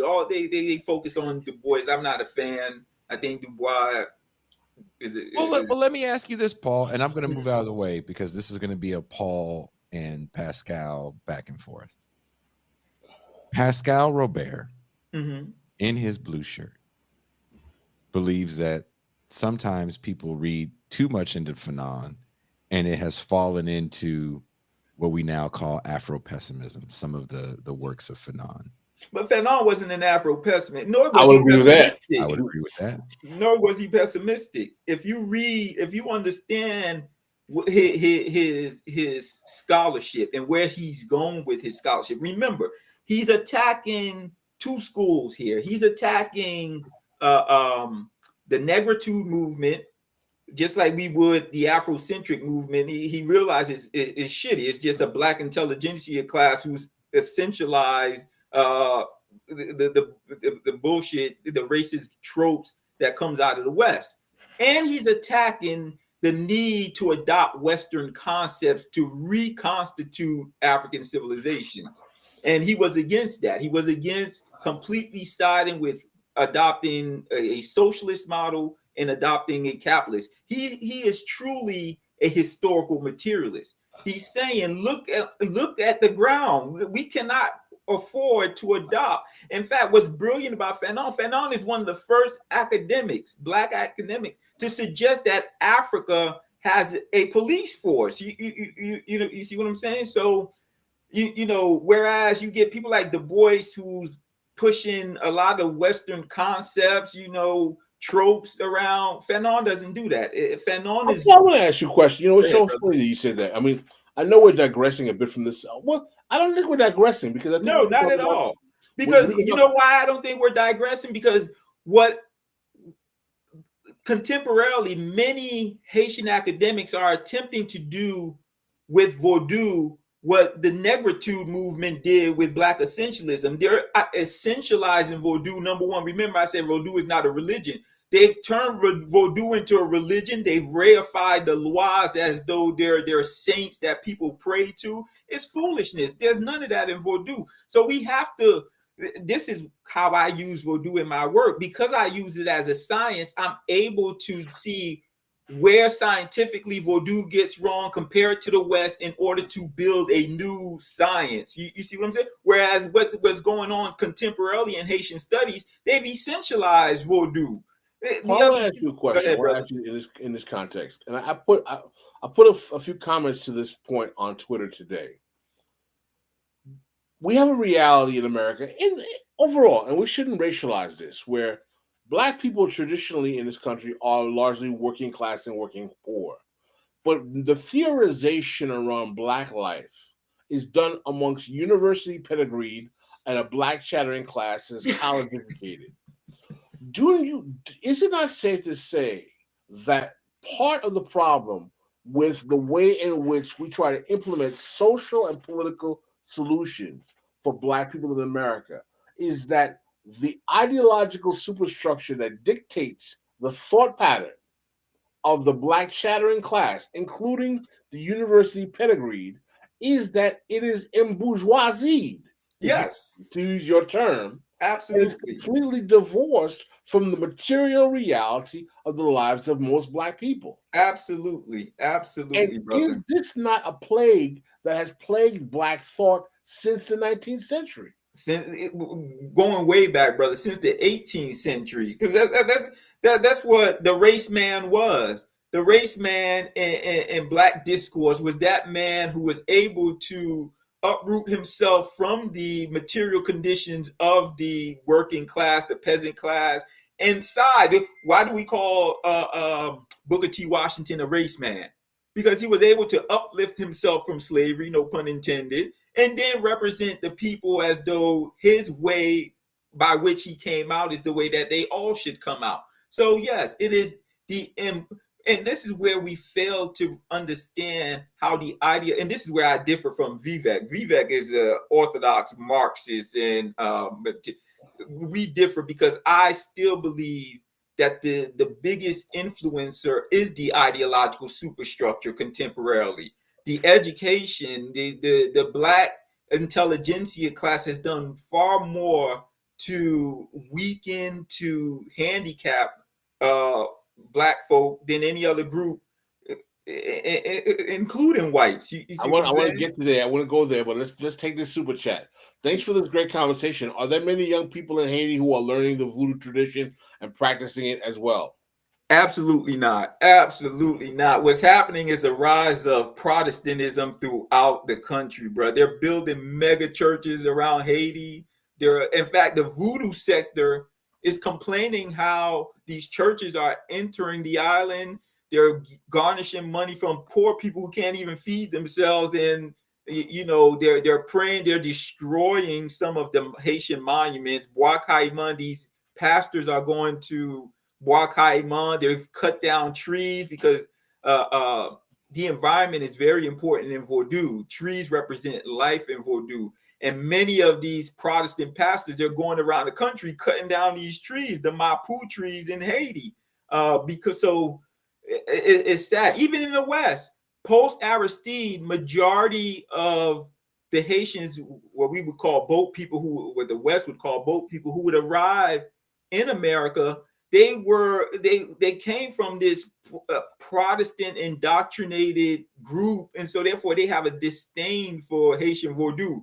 You mentioned Vodou to a young person now, and then the first thing they think about is zombification. Vodou is bad. I'm a Christian. So Christianity is running rampant in Haiti. There was a saying back in the day, Haitians are 90% Catholic, 99% Catholic, and 1% Vodou. Now the Protestant sects have taken over the island. So you were talking about something that was very important about in terms of the ways in which the Black intelligentsia are doing more harm with their educational systems than they think. Well, don't you think that dismay that belies the way in which people say that white supremacy is the actual place in which the focus should be on, and they're concentrating on the ways in which black collaborators or the black petite bourgeoisie helps to facilitate the exploitation of the black masses is wrong-headed, and how focusing on white supremacy should be the issue overall instead of talking about how these collaborators coalesce with the system. How do you respond to that? Well, no, I agree. The problem is, as quote unquote race men and women speaking for the masses, they need a job, so it becomes an occupation to stand in front of white supremacy asking for handouts. And that's one of the things that your show does a great job of highlighting, how there is a and I don't want to come off cynical, but these people are paid to keep the masses silent. Everything is about white supremacy. They don't want to highlight the class structure in Black America. They don't want it, brother. It's so bad, it's worse in academia. The minute I remember I wrote a book on Haiti called The Voodoo Ethic and the Spirit of Communism. And it was reviewed by one of these Afrocentric people, Malifi Asante, one of these acolytes of Malifi Asante. And she said, I sound in her review, she pointed out the fact that I sound like Fanon. I don't emphasize race. I just want to focus on class. I don't care about race. I really don't.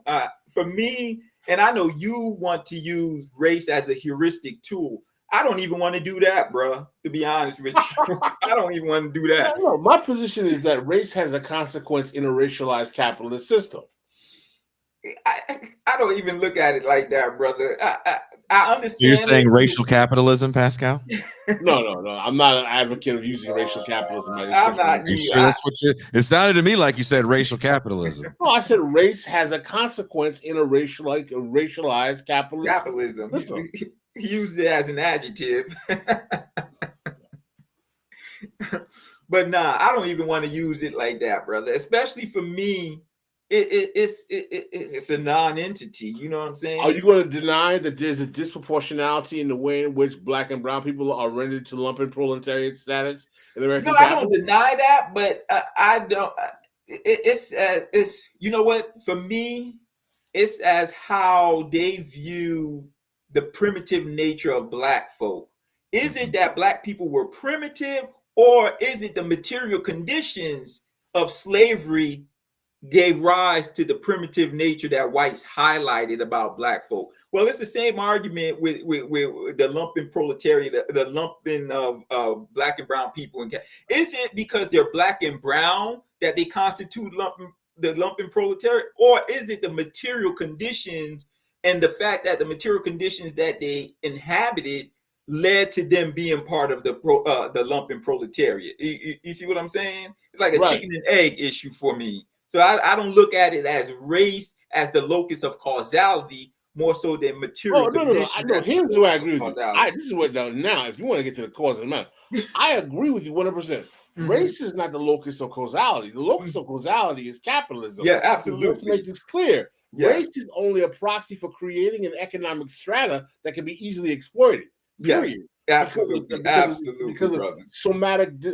of somatic dislocation. In other words, it's easier to turn these Negroes into labor that's they distinguish themselves from everyone who's white. It's not because there's nothing special or magical about race at all, cultural or otherwise. Race serves a utility because somatically it makes it easier to relegate an exploitable labor source. And it's funny you say that, because that is one of the critique of Jean-Paul Sartre against Frantz Fanon, because Fanon made the argument that, like you, using race as a heuristic tool to get to the universal. He gets into this Hegelian dialectical argument about the particular race can lead to the universal and hence a new humanism. Whereas Jean-Paul Sartre said, no, there's no way race or race or gender or age or any of these intersectional foolishness can ever lead to the universal and lead to a new humanism. And this is where I side with Jean-Paul Sartre.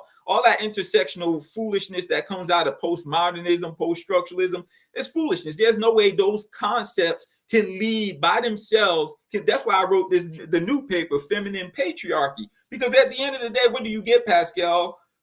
You get white liberal women wanting to be like men in power position. Well, what happens is hold on. We have a call.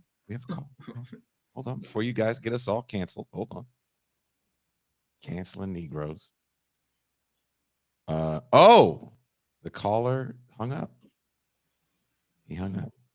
Caller down. So I'm sorry. Go back to making sure. Yeah, bro. So that's why I don't side with any of these intersectional folks talking about gender, fighting, blah, blah. What ends up being the remedy when you use it, first of all, the problem that we have in intersectionality is that the argument of intersectionality requires that the exploitation maintain permanence. Yeah, it's absolutely. That is hinged upon not challenging the oppression, because the benefits that come from fighting the oppression are what gives legitimacy to the oppressed groups. So, in other words, you have to have the oppression to be there permanently.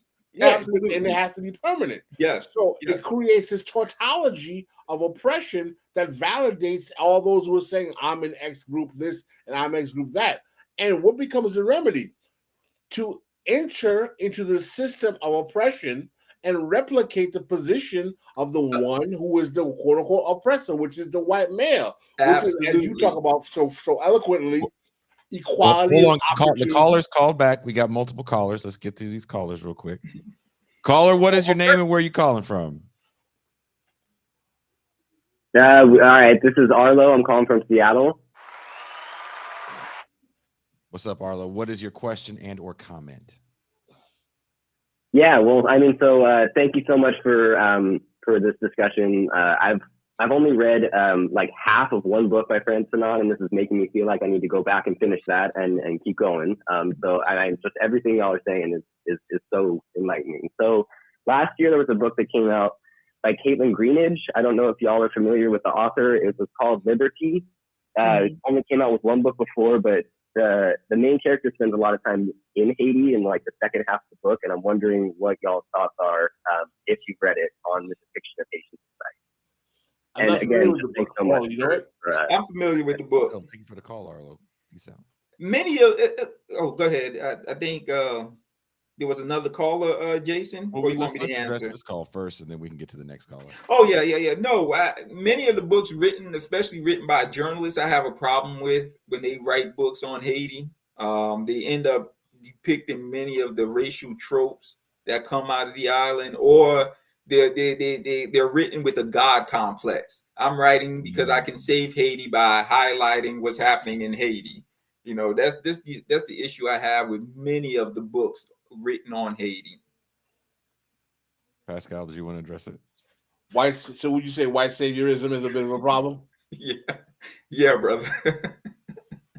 Sudeep, brother, you need to coin somebody. You need to patent some of these sayings, brother. Sudeep is up in here tonight. Sudeep is up in the chat. Is heavy in the chat. So we have another call, and let's see who this is. Because I can see a little bit of what they want to talk about. Caller, what is your name and where are you calling from? Hey, this is Omar. I'm calling from Boston. What's going on? Peace, Omar. What is your question and or comment, Omar? Yeah, this is super random. So, like, right now I'm currently reading Black Bolshevik by Harry Haywood. And I'm curious what, the panel thinks of the Black Belt Thesis and how that relates to racial capitalism at all.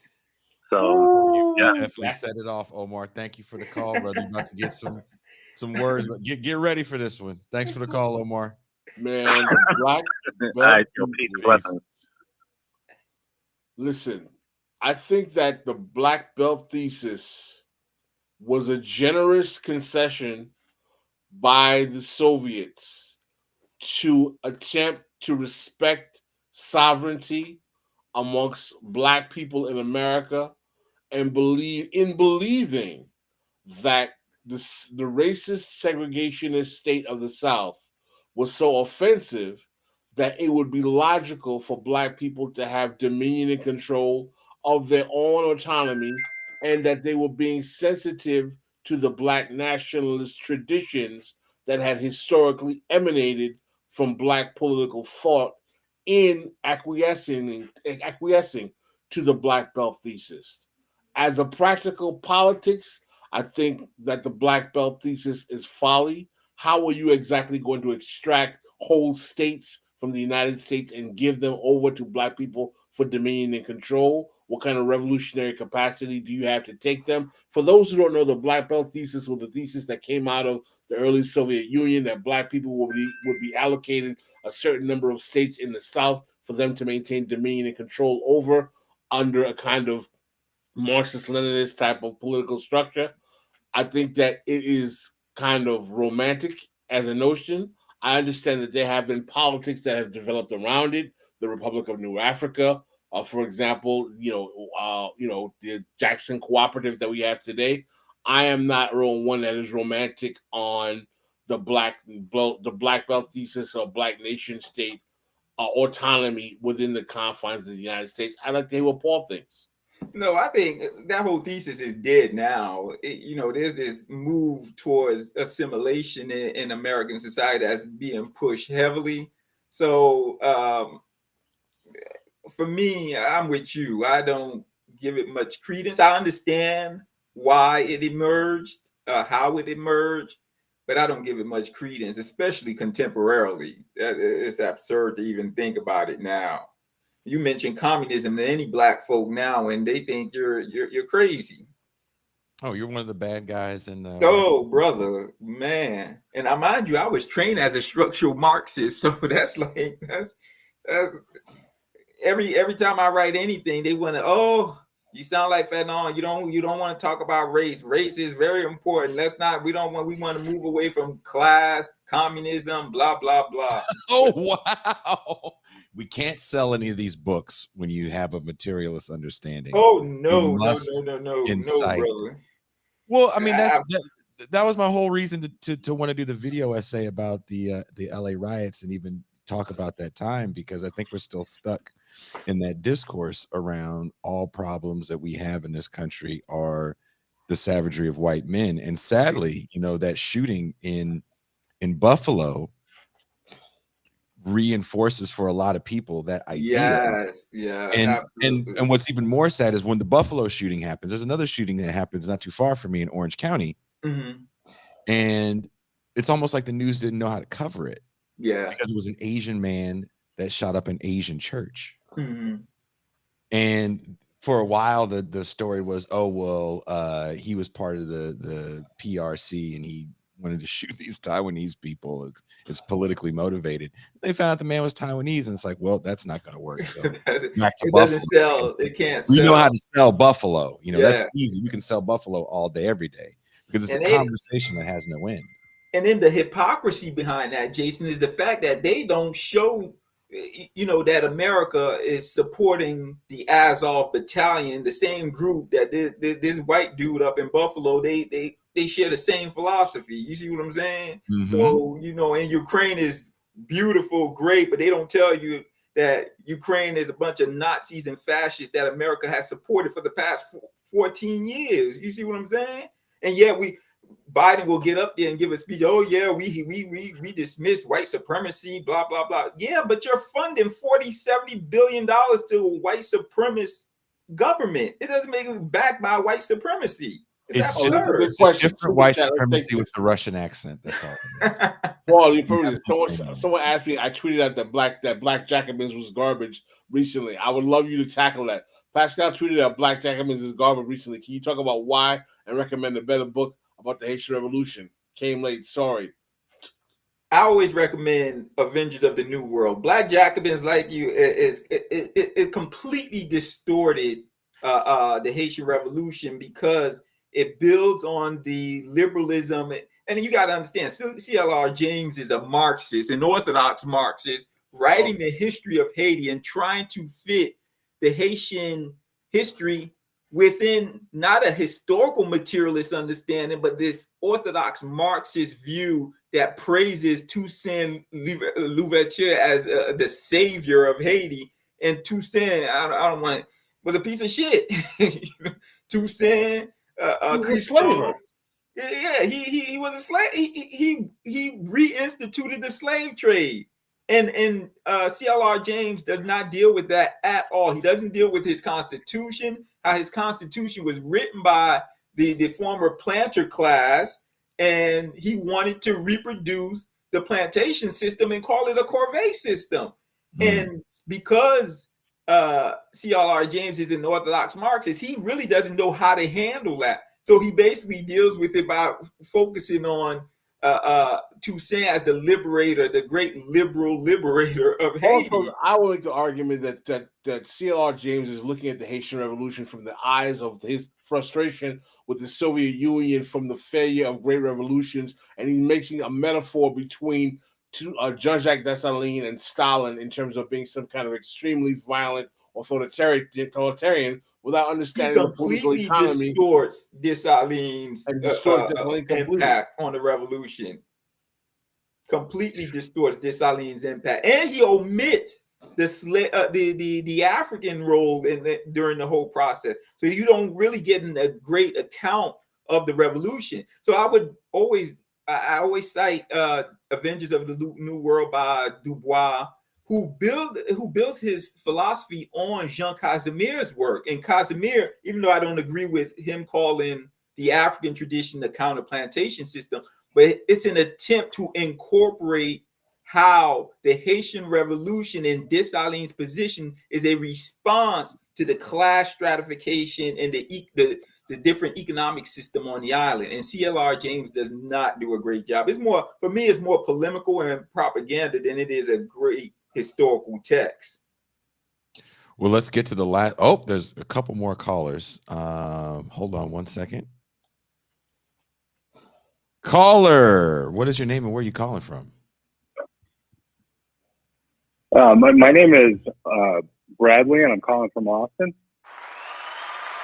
Shout out to Austin. Hopefully, if all goes well, we'll be there at some point later in the year. So let's cross our fingers and hope for the best. Oh, right on. Fantastic. Are you guys doing a live show or something? Cool. Working it all out. Well, yeah. So I had a question, and I didn't have the benefit of hearing that last call, so I don't know where the conversation is right now. But I've been listening to you guys for about a year and a half. You guys have been very useful to me in trying to do some of the organizing work that I've done. But I am we kind of locked in a suburban locale, even though I have kind of socialist politics. And after the George Floyd protests kicked off, there were a lot of suburban liberals who were actually pretty mad about the police in Austin. I don't know if you saw the news. We were able to push the city council to do various things with respect to police funding. But I was doing my best to sort of organize those folks into better politics, along the lines of what Pascal has been talking about for an extended period of time, kind of nudging people in a direction to understand class in a different kind of way. But my question was, down at that organizing level, if y'all have any thoughts about how the professional managerial class,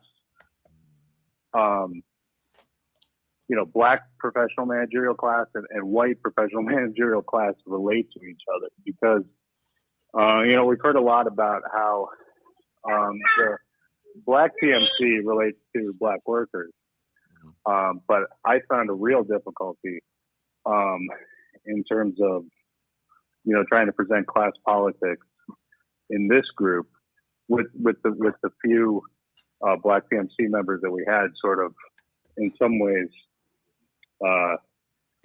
Because they want to talk about the racism of white people, because a white person said, "Can I touch your hair, Aaron?" and then they were like, "Oh my God, I feel the pain of Yeah, of yeah. rapes." You know the set of issues that kind of yeah. Whereas the left I was trying to expose them to had been engaged in trying to get housing for homeless people and the the efforts around reducing police funding and I'm sorry, my 3-year-old too. So I might have That's to take fine. this offline. But yeah, that's the basic question. Okay, hey, thank you for your call, and it's all good if the kids are in the background, man. That's just real life. So thank you. Okay. Well, I might just mute and see how far I can get. Okay. So, and I'd be happy to provide any more context. Okay. I think that the position I would make Before you go, Pascal, I want to piggyback off his question because I've been meaning to ask you and Jason the same question because by nature, I'm very pessimistic. I don't think any sort of organization or organizing can salvage us or save us from what we're contemporarily facing, especially when you take into account climate change. Because what people fail to realize, Marx and Adam Smith, they don't take the environment into account in their theorizing. And I believe what we're doing contemporarily, the professional managerial class and all this organizing that people are pushing for, I don't believe they take into the environment what we're facing as a species, what the planet is facing. And when they come up with any sort of means to salvage what we're going through, what we're facing, we're not only facing a worker problem, we're also facing a climate and a pollution problem. And I don't think contemporary organizing in America in the quote unquote first world takes that into account, to be honest. First of all, I think you're absolutely correct, Paul. And I think that one of the main reasons that is that we live in a world in which our organizing is really subsidized by capital and real world capital. And that none of us are really seriously, ourselves included, serious about doing what necessarily has to be done to change the worldview of working class people in addressing climate problems, the problems of capitalism, neoliberalism, food shortages, and all other types of problems that we're facing in the society, because we're basically confined by these golden handcuffs of these NGOs that we all work out of, or our donor base, whether we're podcasts or anything else, and we're not really serious about trying to basically get a gym, get some working class people together and talk about what are their political needs and demands. Not to overly simplify what needs to be done, but none of us are really motivated to try to find the creative ways necessary to organize working class black and brown folk, even working class white folk included, around the politics that are addressing the moment of this day. Either we think they're too stupid to understand, or we're too afraid to deal with them because we don't think that they have our niche class interests. Well, let me say it or not. Can I add something else to this question? And I think this is what the gentleman is getting at. When you have a room that is a cross-class coalition of people, right?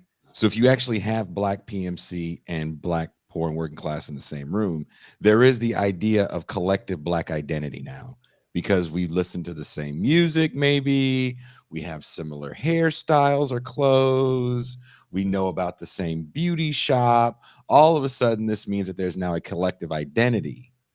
And callers, stop me if I'm wrong here. When you're trying to organize around certain class issues, the PMC cats may talk a little louder, or may feel that their opinions or problems are a lot more pressing or important because they're doing it for the culture, aka their success is all of our success. But Jason, you know what? I'm glad you say that, because this was the brilliance of the Bernie Sanders campaign. And it was also paradoxically his downfall.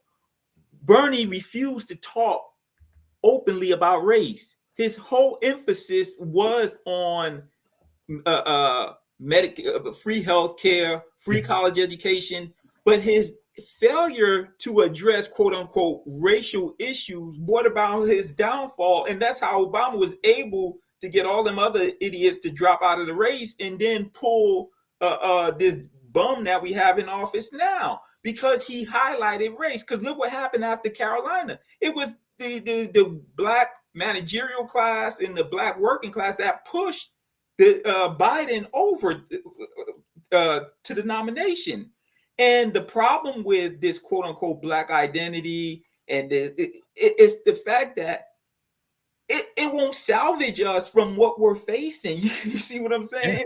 And I don't know in your circle, but contemporarily in academia, what's happening is now they're viewing Russia, China, and the BRIC nations and what Russia has done as a counter-hegemonic movement that will salvage us from the impending doom that we're facing. And it's bullshit. You see what I'm saying? I mean, Paul, I'll make the argument that racial theorization holds integration and post-civil rights becomes futile because the terms upon which it is made, i.e. demanding the end of discrimination, becomes legally met, and because it's never confronted the problem of capital and class, there never is an actual infusion of language into racial discourse to deal with the problems of the neoliberal 50-year counter-revolution. Absolutely. Well, I think our caller wants to add something.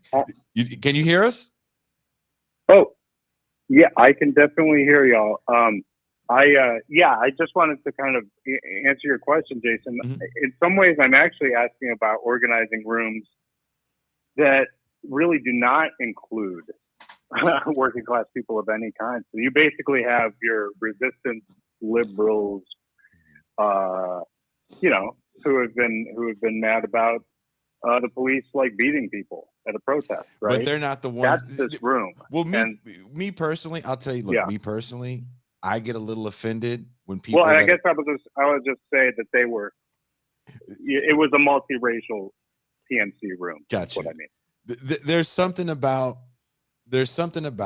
people that really don't suffer police abuses, and even if they do get pulled over by police, they're never going to get fucked with the way police know how to fuck with people. And I say this all the time. Rodney King was going to get his ass whooped that night because Rodney King could get his ass whooped that night. Absolutely. He was a dude that had warrant, just like George Floyd could get his ass whooped that day. He had warrants. He was a transient. Who gives a shit? I'm being honest. That's what it's like. I've drove around for a long time until somebody was real nice and helped me out with no insurance. If I get pulled over with no insurance, I'm gonna get fucked with because they know I ain't got no money. And I ain't killed nobody. The sad thing, Jason, you'll get fucked with by both black and white police officers all day long. all day long. You think Skip Gates getting mildly fucked with is the same thing as me getting mildly fucked with? It's very different. Very different, brother. Skip Gates can hand them a card and they go, "Uh-oh, I'm sorry." And have a beer with the president. Yeah, and have a beer with the president. I can't have a beer with the president of the homeowners association. So I'm getting fucked with on a whole nother level. And when these cats see the images, they internalize it as a collective black strike. Yes. And it's so frustrating. And they go, I had to talk to my son. What did you talk to your son about? Shut up. I've never told my son, hey, when the cop, because he knows. Hey, I'm going to repeat something John Maynard Keynes said. We're all dead. We just don't know it yet, brother. That's the bottom line, man. I don't see, and I'm not saying that because I don't want to sound like one of these Afro-pessimist people. I don't, but in terms of class, in terms of climate, in terms of what we're facing, brother, boy, sometimes I wish I could just go crawl in the closet somewhere because it's collapse. Nature is unforgiving, brother. It's unforgiving. We are in collapse. We are in collapse. Yes, absolutely. There's no sign that says collapse approaching. We are in it. We're boy. Well, why do you think the wealthy are flying out of space trying to reach Mars? Not only that, 300% increase of Americans trying to get passports to live in another country. Brother, my wife and I bought a piece of property in the DR of all places. I'm trying to get out of here. Yeah. Okay. Let me. I got to do some technical stuff on the back end. Caller, do we address your? Do we address your issue? I'm sorry if we got a little heated. No, that's fine. I think you did. What I just observed is basically there's this real, like, I don't know how to describe it. The message sent by the Black PMCs in our group was essentially shut up and listen to a lot of people. And I was sort of prepared for it because I had actually been involved in the movement a little bit before that. So that didn't bother me personally, but the effect it had on like kind of the white PMCs who were kind of pissed off and ready to do something was kind of like, well, okay, well, I guess I better shut up and like, go read a couple of books. And so it kind of sapped the energy in that. Did they try to say? Did they try to say some silly shit like you don't understand because you're white? Yeah, I mean, there was, it's all stuff where, yeah, and I'm not gonna like overwork it. It's not like, but yeah, that's essentially what it was. But I think to people who are just coming to the movement, that was sort of like it provided an excuse to say, oh, well, I guess I got more learning to do. So, I'm not going to call my city council member or pay much more attention to this now. Depending on where you stay.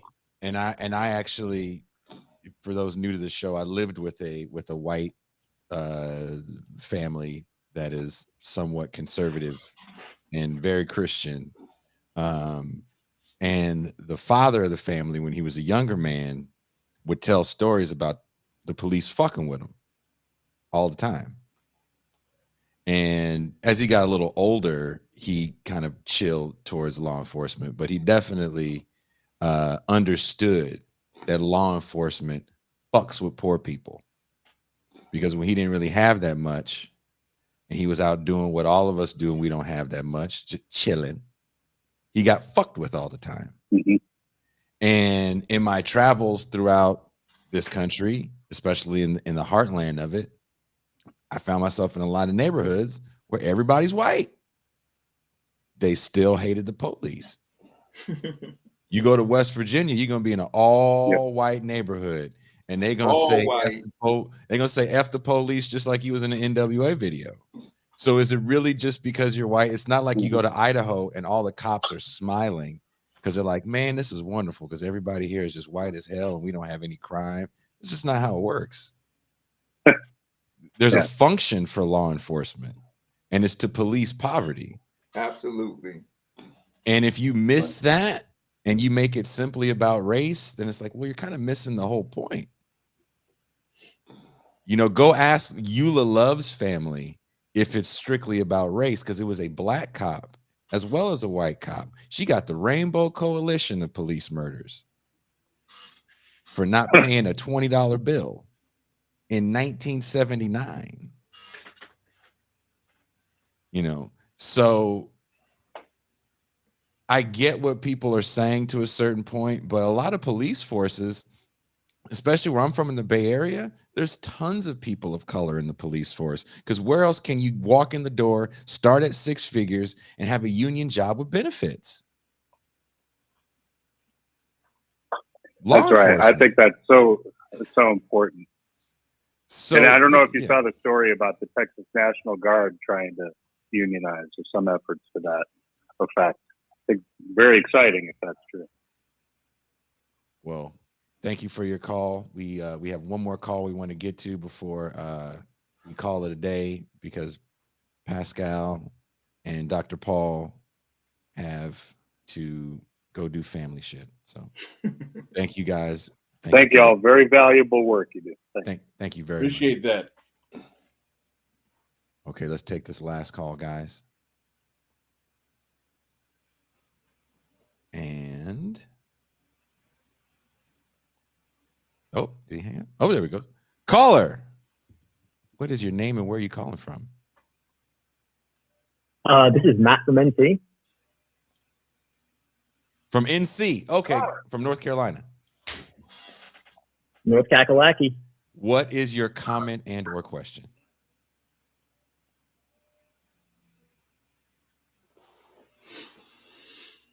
Are we still there? I think he's still here. There's a delay. Oh, we lost him. Oh. Here, let me try to call him back. See if I can get him back. Your call has been forwarded to an automatic voice message system. 919. Well, Matt, try to give us a call back, and I will. Oh, let me see if we got him. I think we got him.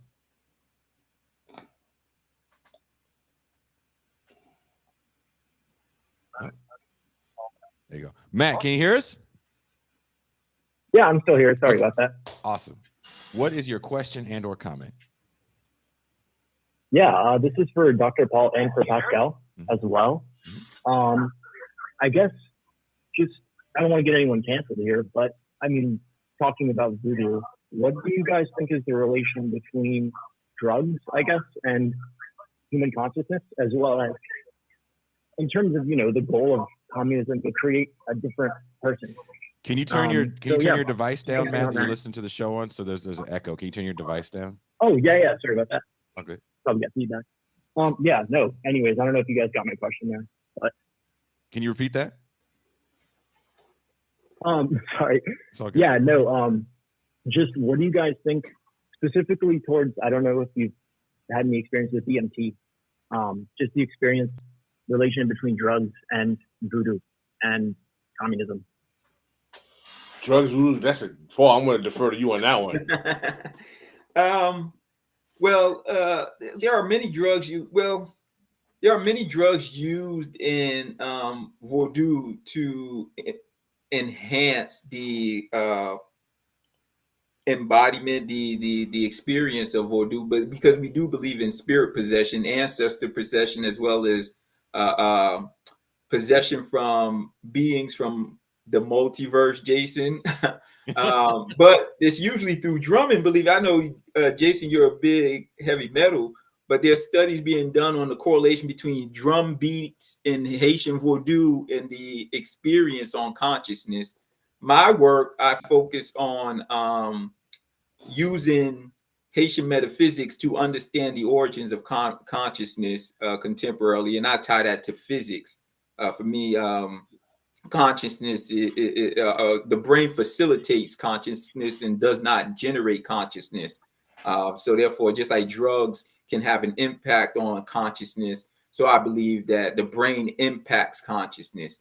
In terms of communism and Vodou, what I do in my writing, I pull out the socio-cultural arrangements of the Laku system that stems out of Vodou and how it gave rise to a form of libertarian communism. Pascal calls it anarchy, but I call it because that's what the Africans wanted to institute on the island post the revolution.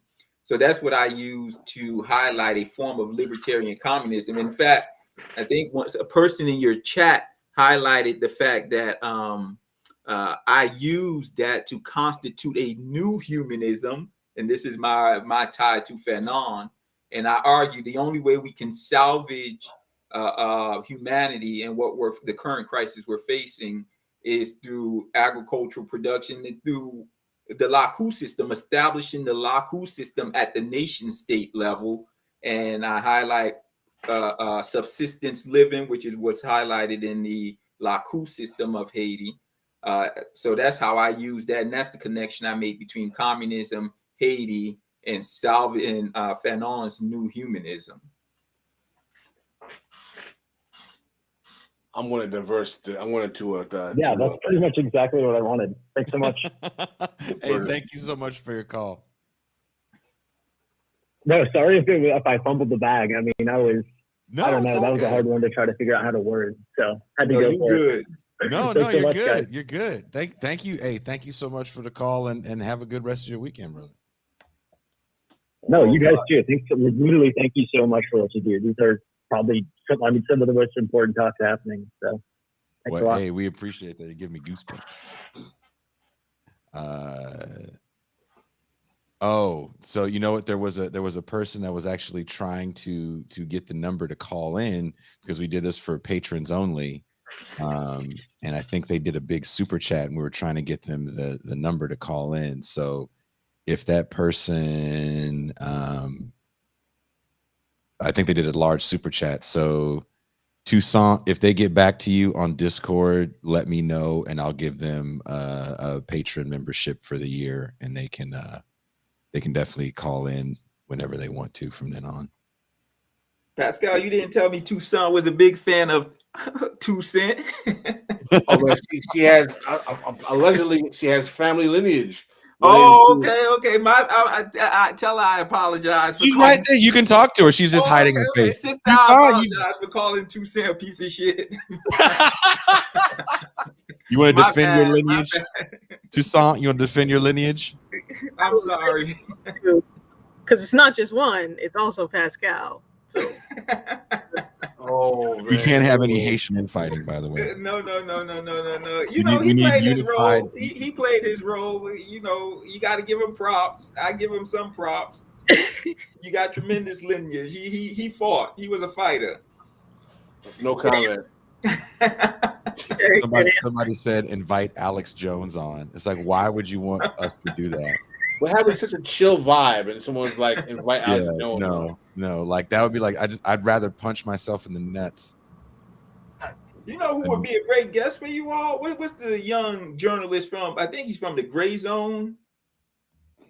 Oh, what is his name? You know who I'm talking about, Pascal? You talking about Ben Norton? Yes. That would be interesting. That would be very interesting. I would love to see his interaction with you all. He's sharp. I like Ben. That would be interesting. I'll be off for 2 weeks, so you guys can invite whoever you want. On that note, on that note, someone said Glenn Greenwald. I think Glenn Greenwald would get along with us very well. Glenn likes our show. He's tweeting us out. Yeah, I think he would get along very well, and then he'd say something mean about Pascal 2 weeks later. So said invite Trump. I'd rather have Donald Trump because he's just so ridiculous. That would just be the most fun talk to a ridiculous man. Hey, bro, you know, during quarantine, that was that was like my dessert. I would just listen to his press conference. Trump talk. Bro, yo, my wife would get mad, but I enjoy just the fuckery. He is so fucking like just doesn't care the shit that comes out of his mouth, man. But now I can't even follow the one we got in the office now. But at least they gave us a lesbian Haitian sister to sound stupid when they ask her questions about the economy. So. Yeah, I got an article working on about her. Oh my God, brother, man. And you got Haitians celebrating the sister, and I just want to, oh God. Toussaint, I hope you're not related to that sister. Jesus Christ. Man. Oh my God. I just, oh God. Dude, if we could get Trump, we should, politics. If we, you know what I want to do? If anybody really wants to do this, if anyone's listening and is bold, because people, I'm surprised, but like I reached out to so-and-so and they want to come on the show. If they lied and said we were like right wingers and we could get Trump on the show, I would love to have Donald Trump on the show because I would just sit there and fuck with him the whole time because he's so like Paul says, it's like dessert. Yo, bro, I promise he's just gonna give you gems because he's so ridiculous. But you know what? Believe it or not, I had hope for him when he got in the office because I saw him brother, because I thought it's either he's gonna get assassinated by the deep state because he's gonna do some dumb shit, or he's gonna really do dumb shit that pissed them off. I really did, but he started to, but then they reined him in. So I was like, oh God. Jesus. Yeah, when he started to go against the deep state and call out the CIA. I can see why people had hope because he's such the anti-candidate. He's an outsider, you know what I'm saying? So he had no clue what he was doing, none, what he was saying, what he was doing. So I was like, yeah, he might fuck shit up. Let him go. I mean, he fucked shit up, all right, but not in the way he hoped to. But thank you guys. Thank you, Dr. Paul, for hanging out. No problem. Anytime, brother. Paul, we gotta have you on again. We gotta set up that conversation about E. Franklin Frazier versus Herskowitz. We gotta find someone to play that Herskowitz role. Oh yeah. You know, E. Franklin Frazier's my boy. I love him. I know. I got a ton of Fraser of E. Franklin Fraser's books out here. Second to Fanon. Tucson, say that out loud. You don't have to write it. You can say it out loud. What did she say? I think it's Dr. Lou. She wants us to get Dr. Lou on the show. Yeah. Dr. Lou think we got a tag team against him, bro. Yeah. Isn't that serious? Like, I think they all know each other. He's a friend of We ours. do. We're good Yeah. friends. We're good. That's In how fact, I it's did his show. because he's like churchy, right? Yeah, he's a pastor. There you go. Yeah, he's a kumbaya kind of guy, so he's not as combative as we very, are. very, very chill brother. That would Somebody be says the interesting. elite captain guy I think would be an interesting convo. I want to see those fireworks. Yeah. You guys really want me to just punch myself in the nuts for an hour and a half, don't you? Okay. Well, enough of this. Just reading that is making my soul hurt. So thank you guys so much for hanging out with us. We will definitely be back Tuesday. Our guest can't make it, so I have to put a show together, and I'm kind of excited. I'll be on Tuesday then. So we might be talking to hip hop journalist Justin Hunt about a new piece he wrote about one of Pascal's favorite rappers, the Notorious B.I.G. Okay. I'm So- a big man. So that might be an interesting one. So thank you guys very much for watching, and we are out.